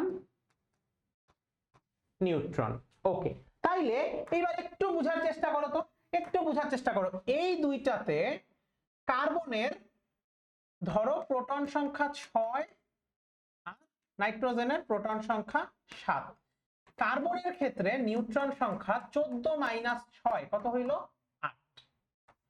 আর নাইট্রোজেনের ক্ষেত্রে নিউট্রন সংখ্যা 15 - 7, এটা হলো 8। তার মানে দুইজনের নিউট্রন সংখ্যা সমান, তারা মিউচুয়ালি আইসোটোন। এইবার ফসফরাসের ক্ষেত্রে এখানে দেখো নিউট্রন সংখ্যা ভর সংখ্যা মাইনাস প্রোটন সংখ্যা হলো 16। আর সালফারের ক্ষেত্রে চিন্তা করো, নিউট্রন সংখ্যা হলো ভর সংখ্যা মাইনাস প্রোটন সংখ্যা হলো 16।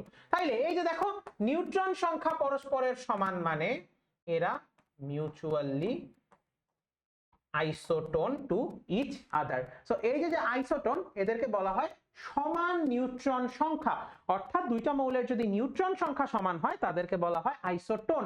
আইসো বার, বার থেকে মনে রাখতে পারো, বার সমান ভর, সমান ভর বা মাস, সিমিলার অ্যামাউন্ট অফ ভর সংখ্যা, সিমিলার অ্যামাউন্ট অফ ভর সংখ্যা। এই যে দেখো আর্গন 40, পটাশিয়াম 40, ক্যালসিয়াম 40 পরস্পরের আইসোবার, সোডিয়াম 24, ম্যাগনেসিয়াম 24, এরা মিউচুয়ালি আইসোবার। তার মানে আইসোটোপ, পি ফর প্রোটন, প ফর প্রোটন, প্রোটন সমান প্রোটন সংখ্যা, আইসোটোন সমান নিউট্রন সংখ্যা, এবং আইসোবার সমান ভর সংখ্যা, অর্থাৎ প্রোটন আর নিউট্রন সংখ্যার যোগফলটা সমান। আচ্ছা, এখন তাইলে আমরা এতক্ষণে একটা জিনিস বুঝে ফেললাম, যে আমাদের পরমাণুর আইসোটোপ থাকতে পারে, একটা পরমাণুর ভিন্ন ভর সংখ্যা বিশিষ্ট অংশ থাকতে পারে। তাইলে পারমাণবিক ভর আমরা যেটা পড়ি সেটা কি পড়ি? সেটাকে আমরা আসল পারমাণবিক ভর পড়ি, সেটা আমরা আপেক্ষিক পারমাণবিক ভর পড়ি। এই আপেক্ষিক পারমাণবিক ভর আমরা কিসের সাপেক্ষে বের করি? কার্বন 12 আইসোটোপের পারমাণবিক ভরের 1/12 অংশ।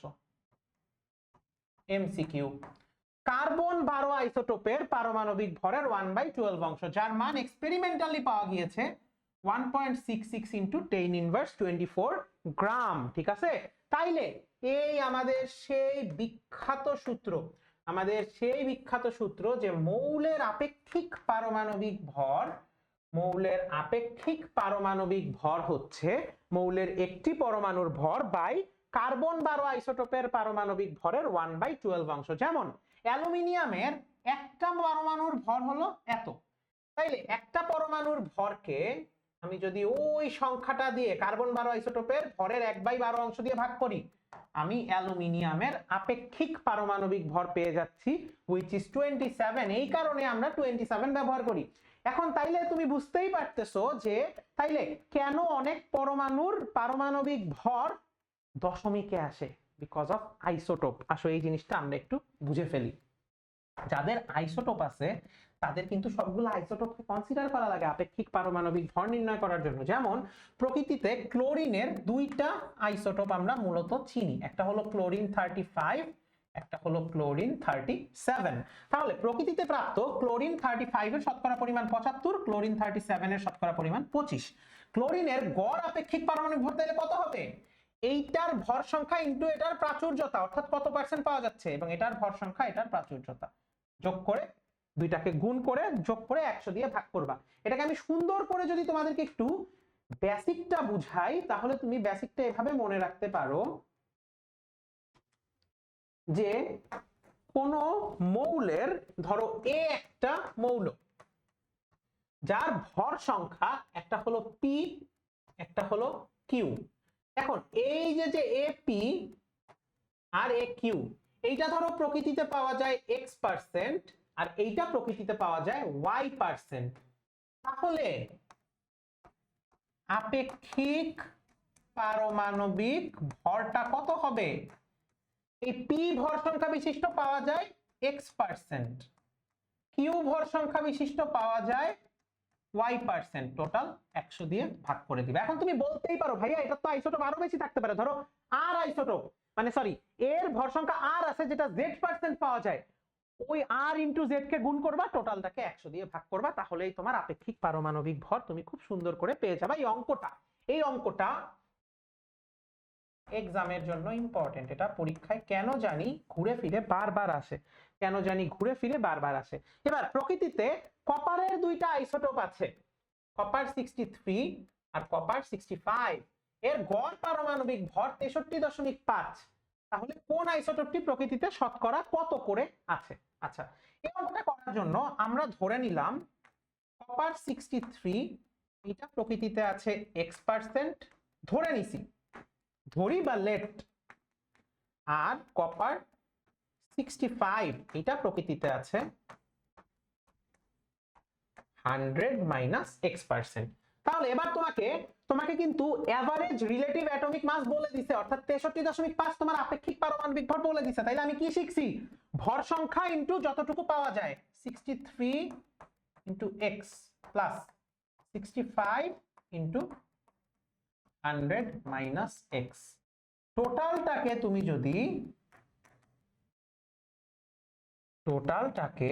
যদি 100 দিয়ে ভাগ করো তাহলে তোমার কত পাওয়া উচিত? গড় পারমাণবিক আপেক্ষিক ভর যেটা 63.5। এবার এটাকে সলভ করে তোমার x এর ভ্যালু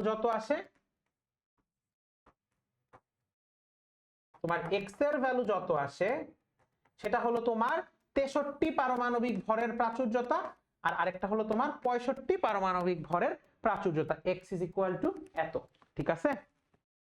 ওকে, তো এখানে টোটাল অঙ্কটা করে দেয়া আছে, তোমরা এটা খুব ভালো মতোই বুঝতে পারবে। x এর ভ্যালু বের করে আরেকটা 100 - x, এটা কোনো কঠিন ম্যাথ কিন্তু তোমাদের জন্য না। আচ্ছা, এবার a b c তিনটা আইসোটোপ যাদের এটা মনে হয় 23, 24 ও 25 হবে। প্রকৃতিতে a ও c যথাক্রমে 25 ও 45% রয়েছে। একটু বোঝার চেষ্টা করি। এর ভর সংখ্যা হলো 23, b এর, এটা সবগুলো তিনটা আইসোটোপ আর কি একটা মৌলের, b এর ভর সংখ্যা 24, c এর ভর সংখ্যা 25। a প্রকৃতিতে পাওয়া যায় 25% আর c প্রকৃতিতে পাওয়া যায় 45%।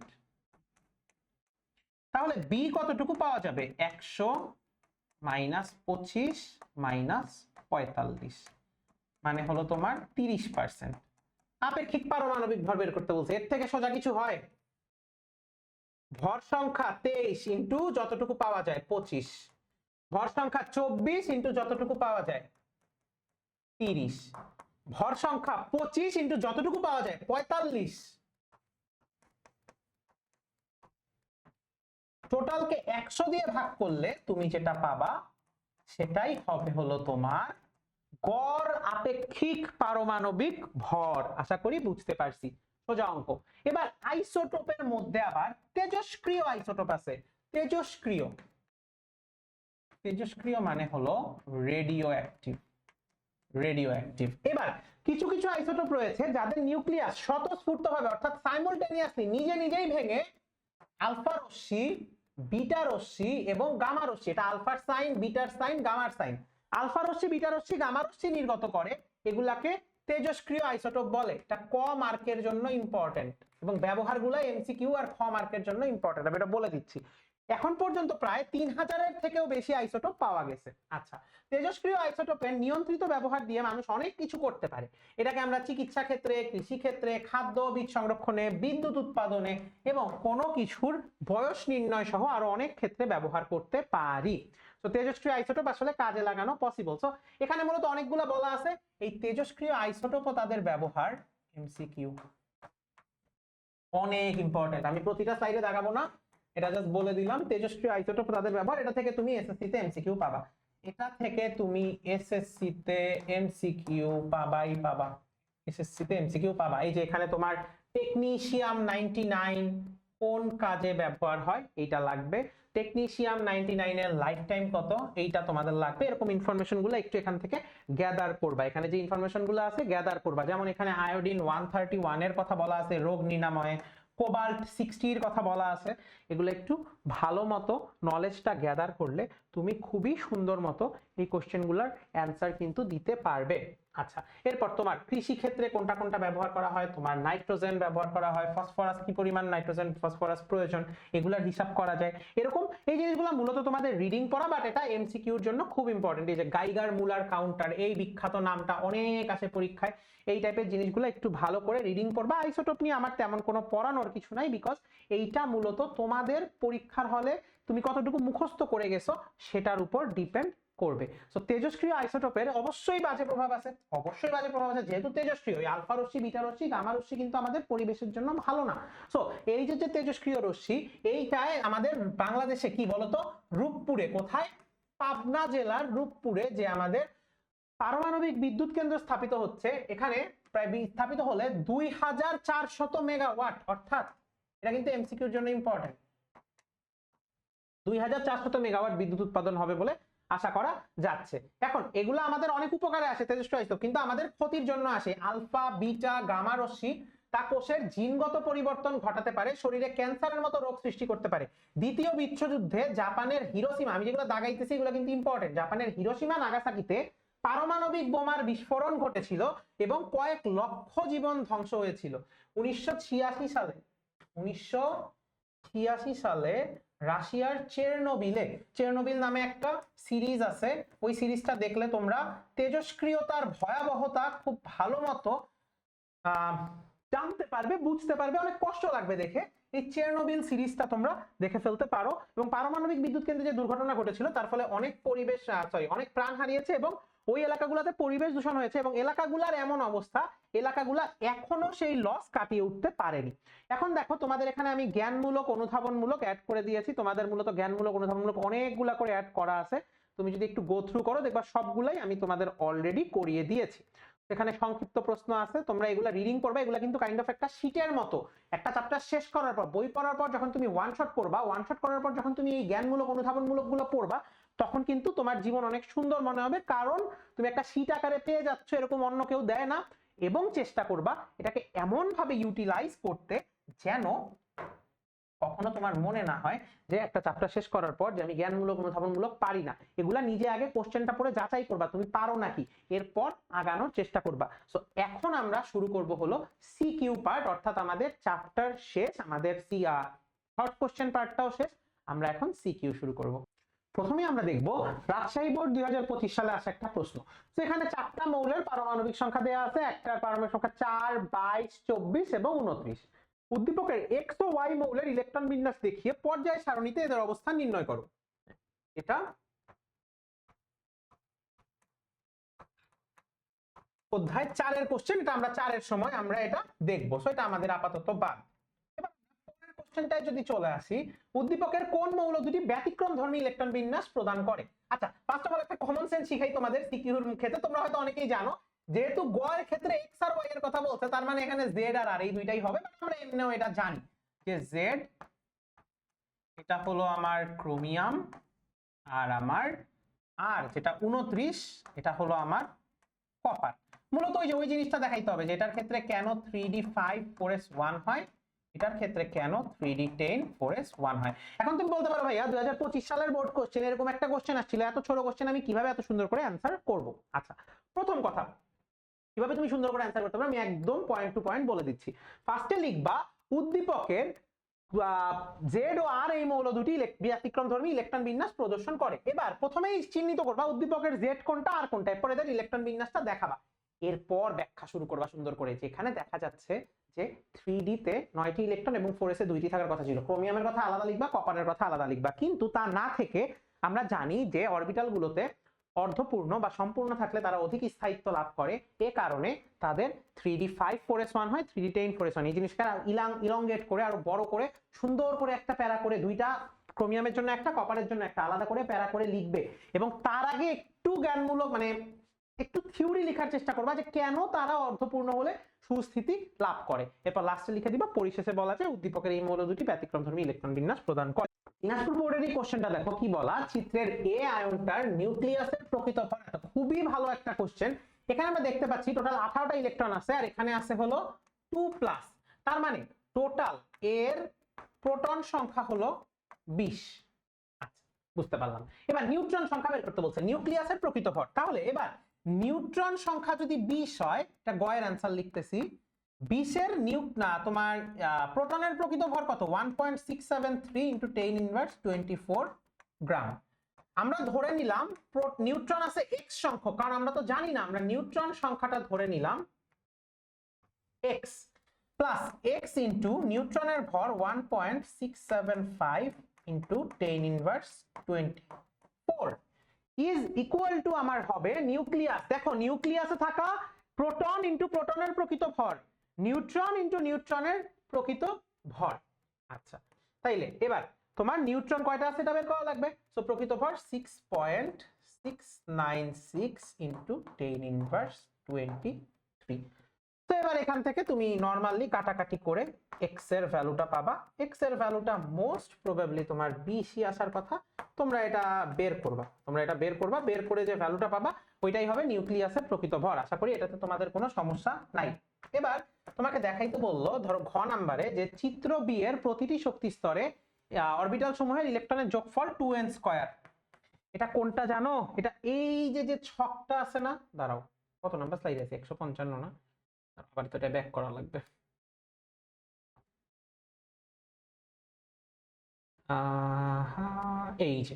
এই যে ছকটা আছে না, এই ছকটা পুরাটা এঁকে দিতে হবে যে কিভাবে তোমার টোটাল যোগ করলে 2n² এর সাথে যে মিলে যায়।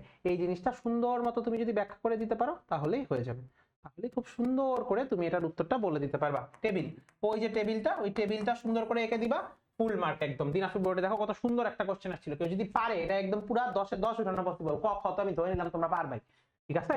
আচ্ছা, এরপর খেয়াল করো নিচের চিত্রগুলো লক্ষ্য করো। বলছে সিলেট বোর্ড 2024 চিত্র 1 এর সর্বশেষ শক্তি স্তরে বিদ্যমান একটা ইলেকট্রনের কৌণিক ভরবেগ। সর্বশেষ শক্তি স্তরে মানে চতুর্থ শক্তি স্তরে, তাইলে n এর ভ্যালু 4। কৌণিক ভরবেগ মানে কি? mvr, এটাই তো আমার কৌণিক ভরবেগ। mvr পুরাটা মানেই কিন্তু কৌণিক ভরবেগ। এটার ভ্যালু nh/2π।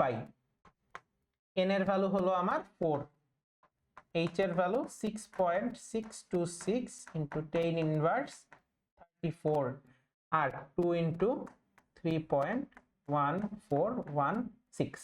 এটা করলেই কিন্তু আমার হয়ে গেল। এখানে আমার যে ভ্যালুটা আসবে সেটাই হলো আমার কৌণিক ভরবেগের ভ্যালু। চিত্র 1 আর চিত্র 2 এর মধ্যে কোন পরমাণু মডেলটা অধিক কার্যকর? এটা তুমিও বুঝতেছো। 1 হলো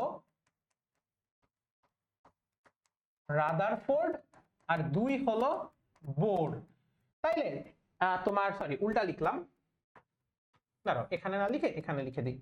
আমরা জানি এক নাম্বারটা হলো বোরের পরমাণু মডেল, 2 নাম্বারটা হলো রাদারফোর্ডের পরমাণু মডেল। এই টাইপের কোশ্চেন আসলে আমার মনে হয় সবথেকে বেশি লেখা পসিবল। কোনটা বেশি গ্রহণযোগ্য? বোর বেশি গ্রহণযোগ্য। এখন এটা উত্তরটা কিভাবে লিখবা? ফার্স্টে তো এটা অঙ্ক করে দিবা, সুন্দর করে সবগুলো ভ্যালু তুলবা, দেখাবা, সূত্রটা লিখবা, উত্তর করে দিবা। চিত্র 1 আর চিত্র 2 এর মধ্যে কোন মডেলটি অধিক গ্রহণযোগ্য? এখানে মূলত ফার্স্টে চিহ্নিত করবা, এরপর রাদারফোর্ডের সীমাবদ্ধতা নিয়ে বেশি কথা বলবা, বোরের সাফল্য নিয়ে বেশি কথা বলবা, এরপর বোরেরও একটু সীমাবদ্ধতা নিয়ে কথা বলবা, কিন্তু দুইটার মধ্যে অধিক গ্রহণযোগ্য যে বোর, এটা কেন এটা ব্যাখ্যা করে দিবা, পরিশেষে বলা যায় দিয়ে লিখে দিবা, শেষ। সুন্দর মতো তোমার উত্তর কিন্তু হয়ে গেল। ঠিক আছে? আচ্ছা, এবার মোটামুটি সেম কোশ্চেন আমরা দেখলাম। আচ্ছা, এইবার আসো ময়মনসিংহ বোর্ড 2024-এ আমার কি কোশ্চেনটা আসছিল। আচ্ছা, উদ্দীপকের মৌলটির যোজ্যতা ইলেকট্রন, যোজ্যতা ইলেকট্রন, যোজ্যতা ইলেকট্রন মানে কি জানো? যোজ্যতা ইলেকট্রন মানে লাস্ট ইলেকট্রন, অর্থাৎ সর্বশেষ ইলেকট্রন। ঠিক আছে? আচ্ছা, এবার আসো আমরা গ নাম্বারে চলে যাই। গ নাম্বারে বলছে যোজ্যতা ইলেকট্রনটির কৌণিক ভরবেগ। আচ্ছা, পটাশিয়ামের ইলেকট্রন বিন্যাস। আচ্ছা, এটা তো ভুল, ফার্স্ট অফ অল এটা 3d1 তো হবেই না, মানে 4s1 আর কি। তার মানে মূলত তোমার যোজ্যতা ইলেকট্রনের কৌণিক ভরবেগের জন্য n এর ভ্যালু 4। বাকি তো তুমি জানো mvr is equal to n এর ভ্যালু 4 হইলে ওই n এর জায়গায় 4 বসাবা আর বাই 2 পাই। খ নাম্বারে উদ্দীপকের মৌলটির কোন ইলেকট্রন কোন পদ্ধতিটি সঠিক? এটা তো ভাই বুঝাই যাচ্ছে, পদ্ধতি 2। এটা নিয়ে ব্যাখ্যাটা লিখে দিবা, ওই যে কেন অর্ধপূর্ণ পূর্ণ হলে ইলেকট্রন বিন্যাস স্থায়ী হয়। মোটামুটি বাকি কোশ্চেন দেখবা তুমি, সব কোশ্চেন মোটামুটি ঘুরে ফিরে একই আসছে। আমি বোর্ডের কোশ্চেন যে কয়টা অ্যাড করেছি দেখবা মোটামুটি একই। আচ্ছা, একটা পরমাণুর ভর এত, পরমাণুতে 34টা নিউট্রন আছে, গাণিতিক ভাবে মৌলটি নির্ণয় করো। আচ্ছা, পরমাণুর ভর তোমাকে বলা আছে এইটা, তাহলে ওই যে দিনাজপুর বোর্ডের যে কোশ্চেনটা আসলো, দিনাজপুর না রাজশাহী বোর্ডের কোশ্চেনটা, ওই কোশ্চেনটার মতো অ্যান্সার করে দিবা। 34টা বলছে তোমার নিউট্রন আছে, তুমি প্রোটন সংখ্যা জানো না, ধরি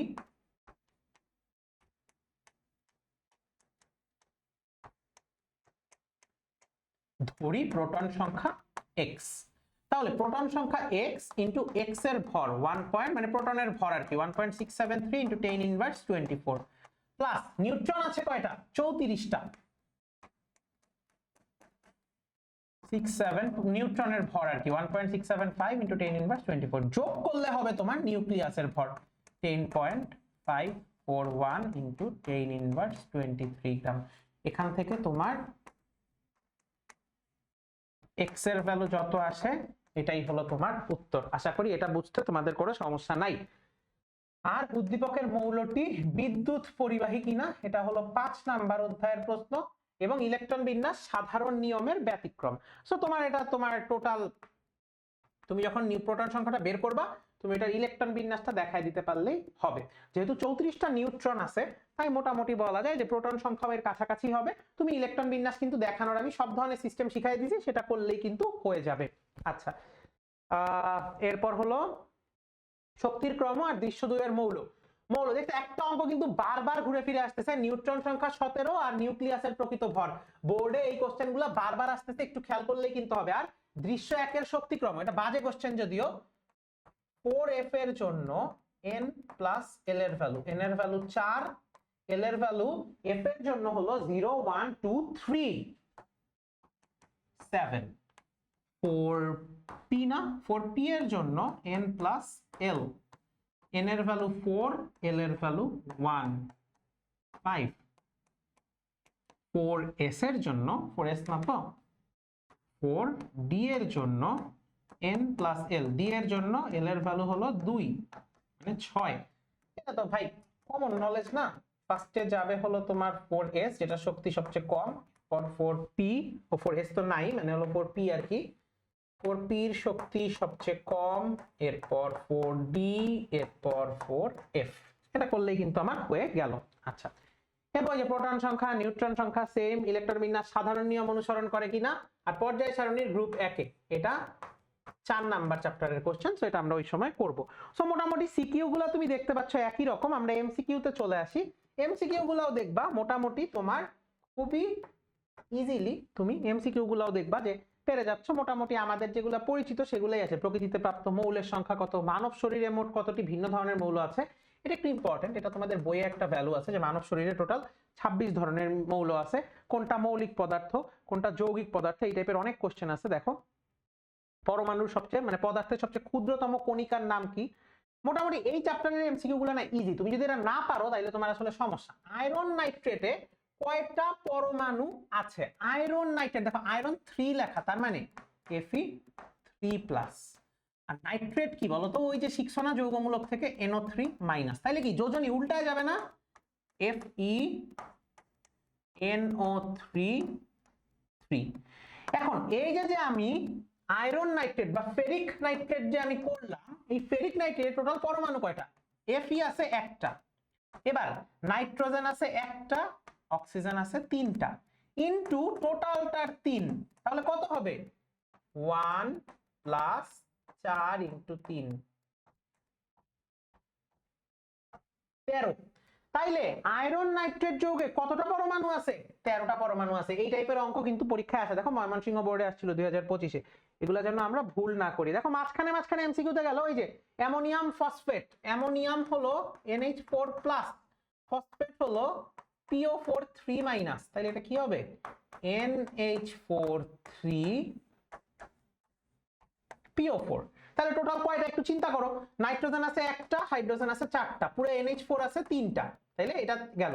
ফসফরাস আছে একটা, অক্সিজেন আছে 4টা, 4 আর 1 5 আর 15, টোটাল 20টা। এইভাবে কিন্তু এই টাইপের এমসিকিউ তুমি করে ফেলতে পারবা। আচ্ছা এবার ধরো তোমার এই যে অক্সিজেনের 16 এর ভর 38%, 15 62%, আপেক্ষিক পারমাণবিক ভর কত হবে?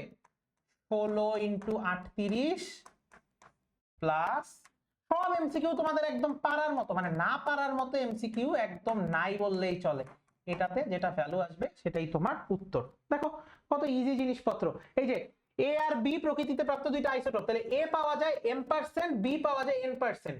টোটাল আমি যদি 100 দিয়ে ভাগ করি তাইলে কিন্তু আমার উত্তর হয়ে যাবে। ঠিক আছে, ইজি এগুলা। এত এমসিকিউ অ্যাড করার রিজন যেন তোমরা দেখে বুঝতে পারো যে তোমরা আসলে পারবা। CuSO4 এর আপেক্ষিক আণবিক ভর কত? আপেক্ষিক আণবিক ভর বের করা কি কঠিন? কপারের আপেক্ষিক আণবিক ভর 63.5, সালফারের 32, অক্সিজেনের 16 × 4। এরপর তোমার যত আসে, এটা মনে হয় 159.5, এটা আসা উচিত। হ্যাঁ আচ্ছা, তো এটাই আসে। তোমাদের কিন্তু আমি বারবার বলতেছি পর্যায় সারণীর 1 থেকে 35 নাম্বার পর্যন্ত পারমাণবিক সংখ্যাটা মুখস্থ করার চেষ্টা করবা। বাকি সব এমসিকিউ দেখবা মোটামুটি একই ধাঁচের। আমি তারপরও লাস্টের দিকে কিছু বহুপদী সমাপ্তি সূচকে চলে যাই। দেখো x 24 52, অর্থাৎ পারমাণবিক সংখ্যা 24, ভর সংখ্যা 52, প্রতীক লিখছে কোবাল্ট, কোবাল্ট কিন্তু হবে না, সেটা বুঝাই যাচ্ছে এটা 2 ও 3 হবে। যদি আমরা বাকিগুলা দেখতে পারি, নিউট্রন সংখ্যা 28 তে দেখাই যাচ্ছে যে 52 - 24 করলে হয় হলো 28। আর ডি অরবিটাল অর্ধপূর্ণ, ওই যে 24 মানে কি ক্রোমিয়াম না, Pd5 4s1। সো এটাও ঠিক আছে, এটাও ঠিক আছে, এটার উত্তর হবে 2 ও 3, উত্তর হবে 2 ও 3। এগুলো তো বোঝা যায়, দেখলেই ভালো মতো বোঝা যায়। আচ্ছা লিথিয়াম, নিউট্রন সংখ্যা, প্রোটন সংখ্যা, ইলেকট্রন সংখ্যা। আচ্ছা খেয়াল করো, ওর প্রোটন সংখ্যা হলো 3, ইলেকট্রন সংখ্যা একটু চিন্তা করো, প্লাস মানে কি ইলেকট্রন সংখ্যা একটা কম আছে, তার মানে ইলেকট্রন সংখ্যা 3 - 1, কারণ একটা ইলেকট্রন কম মানে একটা প্লাস, তাই 2। আর নিউট্রন সংখ্যা হলো ভর সংখ্যা মাইনাস প্রোটন সংখ্যা, ওখানে ইলেকট্রনের কোনো ভূমিকা নাই। তাহলে এবার আসলে মিলাই, নিউট্রন সংখ্যা 4, প্রোটন সংখ্যা তো 4 হবে না, ইলেকট্রন সংখ্যা 2, তার মানে এটা হবে হলো 1 ও 3, হবে 1 ও 3, দেখছো? ওকে, এরপর এভাবে তুমি বাকি এরকম আরো এগুলো আছে, এগুলো সবই দেখবা তোমার বিভিন্ন সালে আসা বোর্ডের কোশ্চেন, তুমি এগুলা পেরে যাবা। আমি আরেকটা কোশ্চেন যদি দেখি, এই যে দেখো সবগুলাতে সংকেতে ভর সংখ্যা, ইলেকট্রন সংখ্যা, নিউট্রন সংখ্যা, এই টাইপের এমসিকিউ কিন্তু তোমরা দেখলেই আসলে পেরে যাবা। দেখো এটার ক্ষেত্রে একটু খেয়াল করো, এটার ক্ষেত্রে আমি সবগুলাই লিখে দিচ্ছি। অক্সিজেনের ভর সংখ্যা হলো 16, প্রোটন হলো 8, মাস হলো 16, তাইলে নিউট্রন হলো 16 - 8 মানে 8, প্রোটন নিউট্রন। ইলেকট্রন 2 মাইনাস মানে ইলেকট্রন দুইটা বেশি আছে, তাহলে ইলেকট্রন হলো 8 + 2, 2 মাইনাস মানে কি দুইটা বেশি আছে মানে হলো 10। বুঝতে পারছি? এইচ এর ক্ষেত্রে একে প্লাঙ্কের ধ্রুবক বলে, একক কি কেজি পার সেকেন্ড, না এটা জুল কেজি পার সেকেন্ড, এটা ঠিক আছে 6.626 × 10⁻34 সো এটাও 1 ও 3 এটা আসছিল কোথায় এটা কই আসছে আল্লাহ মাহবুব জানে কোন এক জায়গায় আসছিল যে আয়নের ইলেকট্রন সংখ্যা আর্গন পরমাণুর সমান আর্গনের ইলেকট্রন সংখ্যা 18 ক্যালসিয়াম 2+ ক্যালসিয়ামের এমনিতে 20 2+ মানে 20 - 2 18 ঠিক আছে অ্যালুমিনিয়াম এমনিতে 13 3+ মানে 3টা কম মানে 10 বাদ ক্লোরিন 17 মাইনাস মানে একটা বেশি আছে 17 + 1 18 মানে এটা ঠিক আছে তো এইভাবে আমাদের এমসিকিউ যদি আমি দেখি সবগুলো এমসিকিউই মোটামুটি আমাদের এই একই ধাঁচের যে তেজস্ক্রিয় আইসোটোপের এমসিকিউ গুলো আছে দেখো দিনাজপুর বোর্ডে 2021 আসছিল যে কয়টা তোমার উত্তর তেজস্ক্রিয় আইসোটোপ গুলো একটু ভালো মতো আমাদের পড়তে হবে সো আমাদের টার্গেট 95 এর ক্লাসটা কিন্তু আজকে এখানে শেষ ধন্যবাদ সবাইকে এতক্ষণ মনোযোগ দিয়ে ক্লাসটা করার জন্য এবং এই ক্লাসের পর আমাদের কিন্তু এসএসসি 26 এর জন্য special test paper solving course আছে যেখানে এই সিকিউ এমসিকিউ গুলোর বাইরে আরো অনেকগুলো সিকিউ এমসিকিউ বিভিন্ন স্কুলের তোমার ভালো ভালো স্কুলের ভালো ভালো ক্যাডেটের এবং বাইরের কিছু এমসিকিউ আছে যেগুলো আমরা তোমাদেরকে প্র্যাকটিস করাবো সো যারা এখনো এনরোল করনি এসএসসি 26 এর তারা আমাদের ব্ল্যাকবোর্ড এডুর ওয়েবসাইটে গিয়ে এনরোল করে ফেলতে পারো মাত্র 999 টাকায় তুমি কিন্তু সবগুলোই 5টা মেইন সাবজেক্টের পুরো একদম টেস্ট পেপার সলভ পেয়ে যাচ্ছ একটা কোর্সের মাধ্যমে এই ফ্রি কোর্স আর ওই পেইড কোর্সের সমন্বয়ে তোমার পুরো পড়াটা পূর্ণাঙ্গ রূপে কমপ্লিট হয়ে যাচ্ছে তো সবাই ভালো মতো ক্লাসটা দেখবে ক্লাসটা কেমন লেগেছে জানাবে এবং তোমাদের সাথে দেখা হবে নেক্সট ওয়ান শট অর্থাৎ পর্যায় সারণী দিয়ে ইনশাআল্লাহ ভালো থাকো সুস্থ থাকো আল্লাহ হাফেজ সবাইকে টাটা